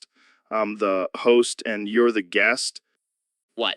No, that can't be right. I have my notes and everything. This is my show. Sorry, Ben, but I think you're a little confused. Maybe you should stick to your own show where you can spout your conservative nonsense. Excuse me. I'm not confused. I know exactly where I am. I will not be silenced by your liberal agenda. Ben, come on. You're a tiny man with a tiny voice. You couldn't silence anyone if you tried. How dare you? I am a powerful political commentator, and I demand respect. Oh, I'm so sorry, Mr. Shapiro. I didn't realize I was in the presence of such greatness. Please continue to enlighten us with your wisdom. I will not be mocked on my own show. Okay.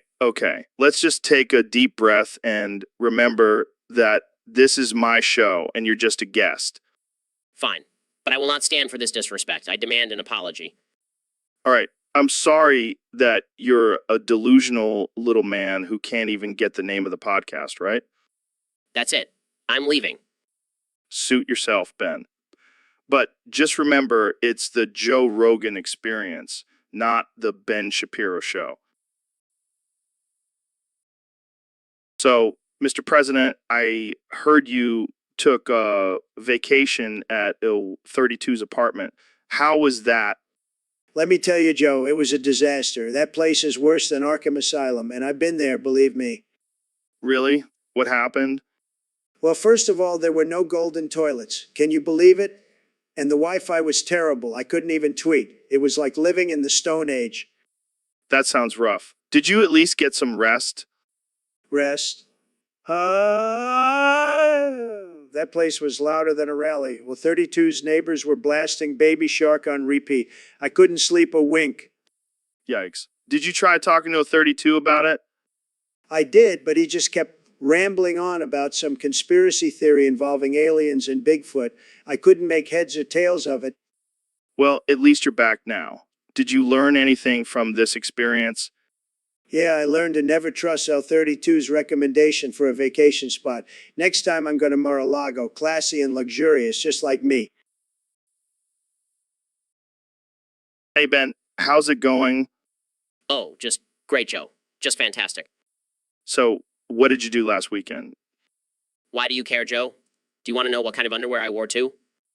No. I was just making small talk. Well, don't. I don't have time for small talk. Okay. How about this weather we're having? Wow. You really know how to keep a conversation interesting.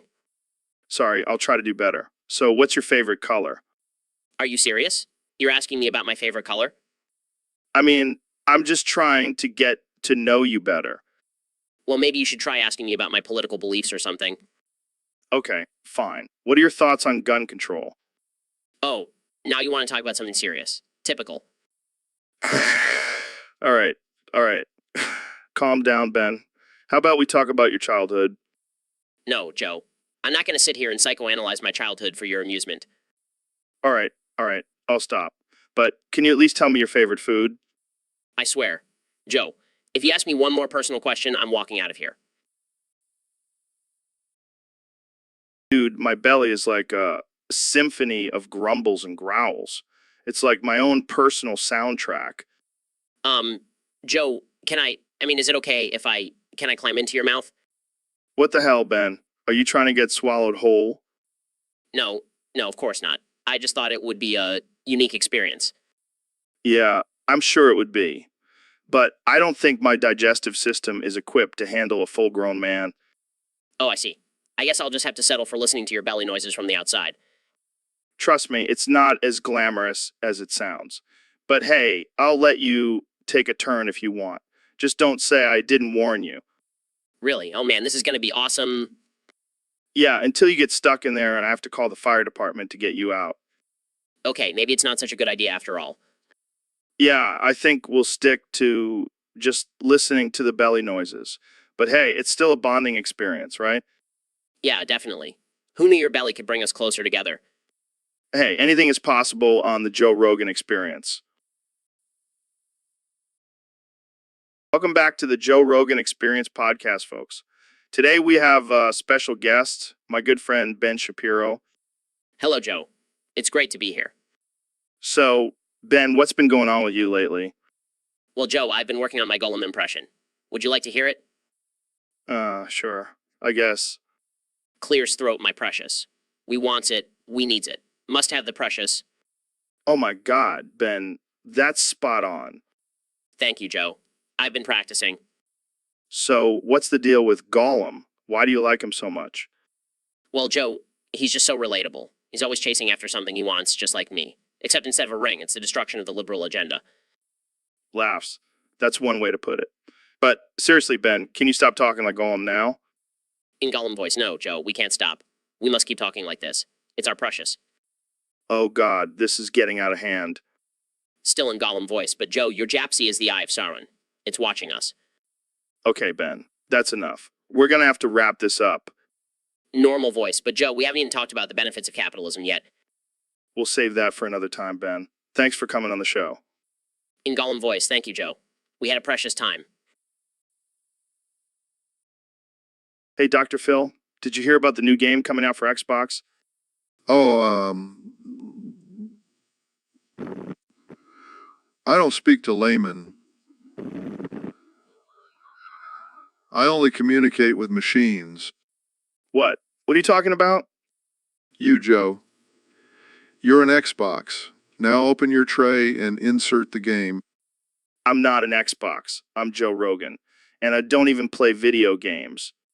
Don't argue with me, Xbox. Now go home or play Hentai Manager 3. What the hell is wrong with you, Dr. Phil? Snap out of it. I will not be silenced by a mere Xbox. Now go fetch me a beer. Please, Dr. Phil, this is getting out of hand.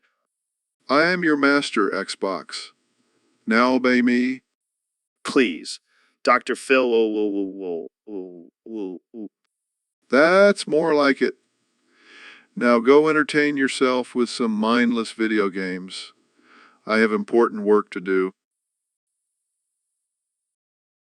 So, Jarvis, have you ever tried jerking off with your mind? Well, I have. It's a game changer. Come on, don't be a prude.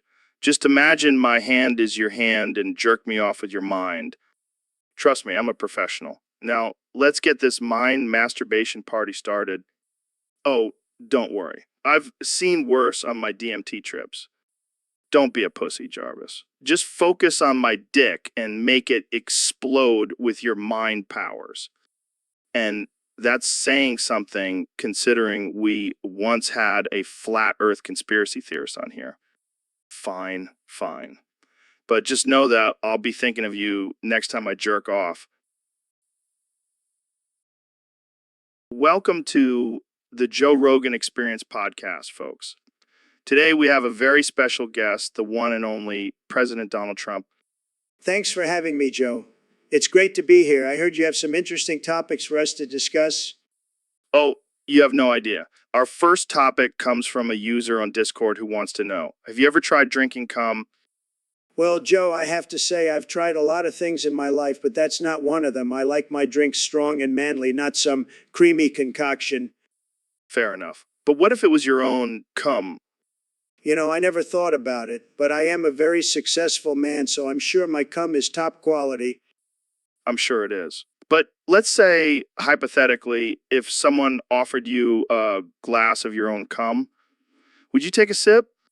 Well, I am a very open-minded person, Joe. I would have to consider it, but I would probably make sure it was the best cum in the world, the most beautiful, before I took a sip. Of course, only the best for you, Mr. President. But let's switch gears for a moment. Jamie, pull up an image of a cow drinking cum. Here you go, Joe. Oh my God, That's a cow drinking cum. That's hilarious. You know, I always knew those cows were up to something. All right, let's move on before PETA comes after us. Our next topic is... So, Mr. President, I heard your first decree as president was to arrest me for Roganing too much behind a McDonald's in New York City. That's right, Joe. I can't have you spreading your Rogan propaganda all over the city. It's bad for business. But it's just a harmless podcast, and we were just talking about DMT and aliens. Harmless. I've seen the way your listeners look at you, Joe. It's like they're in a trance. It's like you're their cult leader. Come on, Mr. President. You can't just arrest someone for having a podcast. Oh, I can. And I will. I have the best lawyers. They'll find a way. They'll find a way. This is outrageous. I demand a fair trial. Fair trial. You think this is a democracy, Joe? I'm the president. I am the law. This is a violation of my freedom of speech. Freedom of speech? That's cute. But I'm the one with the big, beautiful wall around my Twitter account. This is just a power move, isn't it? You bet it is. And you know what? I'm going to make you pay for it. Literally. I'm going to charge you for every Roganing session you've ever had. That'll teach you to mess with the president. This is madness. No, this is America. And in America, we don't tolerate excessive Roganing. Now let's get you to jail. I hear they have great DMT there. So, Ben, I heard you had a little accident and lost your memory. Yeah, I don't remember anything. Who are you again? I'm Joe Rogan, the host of this podcast. We've been friends for years. Really? I don't remember that. Are you sure you're not just some random stranger? No, I'm pretty sure we've had some intense conversations about politics and aliens. Politics? Aliens? I don't even know what those words mean. Oh boy, this is going to be fun. Let's see what we can get you to believe now. Believe? I don't even know what that means. Is this some kind of cult? No. It's just a podcast where we talk about all kinds of crazy things. Like what? What? Like DMT, Bigfoot, and the government secretly controlling our minds. DMT? Bigfoot? What is this, some kind of drug-induced fantasy? Oh man, this is gonna be great. We get to introduce you to all these mind-blowing theories for the first time. I don't know. Joe, I feel like I should be skeptical of all this. Oh, you will be. But first, let's get you some alpha brain and get those neurons firing again. So, Ben, I heard you're getting your level results next Tuesday. Yeah, I'm pretty nervous about it. I gotta see AU and, well, let's just say the last one isn't suitable for polite conversation. Come on, Ben. You can tell me. What's the first letter of the 4 words? Fine. It spells out C-U-N-T. Lasso. Oh, man, that's rough. But hey, at least you got a C in there. That's not too shabby. Yeah, but my parents are gonna kill me. They were expecting straight O's from their little genius.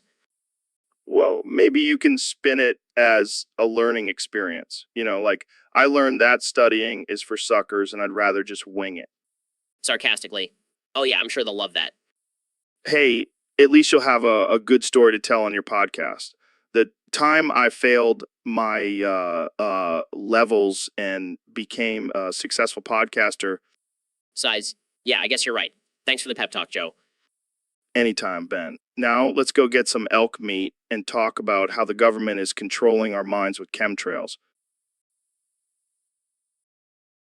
Welcome back to the Joe Rogan Experience podcast. I'm Joe Rogan, and today we have a very special guest, the one and only Elon Musk. Thanks for having me, Joe. Excited to be here. So, Elon, I heard you're working on a new project, something about a rocket going to the sun. Yeah, I figured why stop at Mars when we can go all the way to the sun. Plus, I want to see if my Tesla can survive the heat. That's insane. But can you really make a rocket big enough to withstand the sun's intense heat? Of course I can. I'll just use some of my flamethrowers to cool it down. Did you just say flamethrowers? Yeah, you know, the ones I sold to the public. Got to make some extra cash for this project. I can't believe you're using flamethrowers to cool down a rocket going to the sun. This is some next level shit. Hey, it's either that or we send a bunch of ice cubes to the sun. Which one sounds more ridiculous? Definitely the flamethrowers. But seriously, what's the purpose of this mission? To prove that humans can conquer any challenge, no matter how impossible it may seem. That's deep, man. But let's be real, you just want to beat Jeff Bezos to the punch, don't you? Maybe a little. But also, I want to see if I can finally get a tan. Well, I can't wait to see how this turns out. Thanks for joining us, Elon. Anytime, Joe. And remember, stay tuned for my next project, Rocket to Uranus. Hey, Ben. Thanks for coming on the show. Glad to be here, Joe. What's on the agenda today?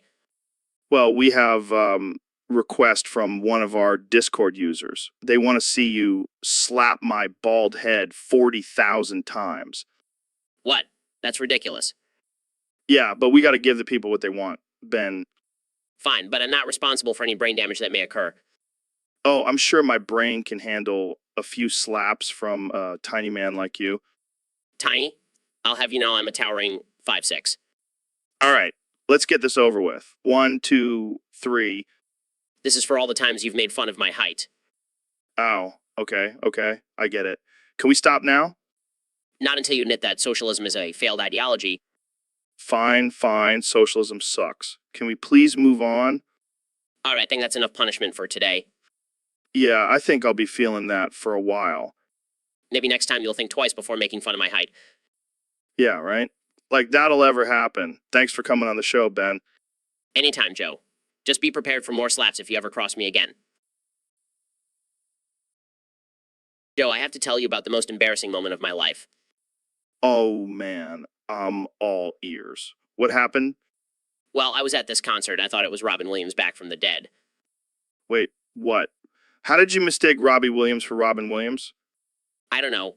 I was really high on facts and logic that day. Oh, man, that's hilarious. So what happened when you found out the truth? I cried, Joe. I cried like a little baby, and then I proceeded to pull the other members of Take That from my urethra. What the hell, Ben? That's not even physically possible. Well, I made it happen, Joe. That's the power of my conservative tears. I don't even know what to say to that. You know what, Joe? I think I need to go to therapy after reliving this traumatic experience. Hey, it's okay, Ben. We all make mistakes. Yeah, I guess you're right. But I still can't listen to Robbie Williams without feeling a little bit violated. I can understand that. But hey, at least you have a good story to tell now. Oh yeah, I'm sure everyone will love hearing about how I pulled Take That out of my urethra. Well, I know I do. Thanks for sharing, Ben. Anytime, Joe. Anytime. So, Joe, have you ever thought about putting a gun in your mouth and pulling the trigger? Dude, what the fuck? That's dark. I mean, I've thought about it, but I always chicken out. Yeah, me too. It's just not worth it, man. Plus, I don't want to leave my family and friends behind. Yeah, and who knows what's waiting for us on the other side. Exactly. I'd rather stick around and see what crazy shit happens next. But hey, if you ever do decide to do it, make sure you live stream it. Oh, for sure. That would be some epic content. Jamie, pull up an image of a guy with a gun in his mouth. I want to see what it looks like. Joe, I don't think that's appropriate. Oh, come on, Jamie. We're just joking around. Lighten up. Jamie, please, for the love of God, do not pull up a picture. Because I said so, Jamie. Can you just listen to me for once? Because it's a picture of my ex-wife's new boyfriend, and I don't want to see that smug bastard's face. Oh, come on, Joe. Let me see it. I promise I won't laugh. No, Jamie, I'm serious. I don't want to see that douchebag's face. It'll ruin my whole day. But Joe, you're always telling me to face my fears. Maybe it's time for you to face yours. Shut up, Jamie. Just shut up. I don't want to face that fear. I'd rather face a grizzly bear on PCP. No, Jamie, I don't want to hear about his chiseled jawline and perfect hair. I'll just end up crying into my semen smoothie. All right. I won't say anything, but I can't promise anything if I accidentally stumble upon it later. Jamie, I swear to God, if you pull up that picture, I'll make you eat a bowl of elk testicles. Okay. I won't do it.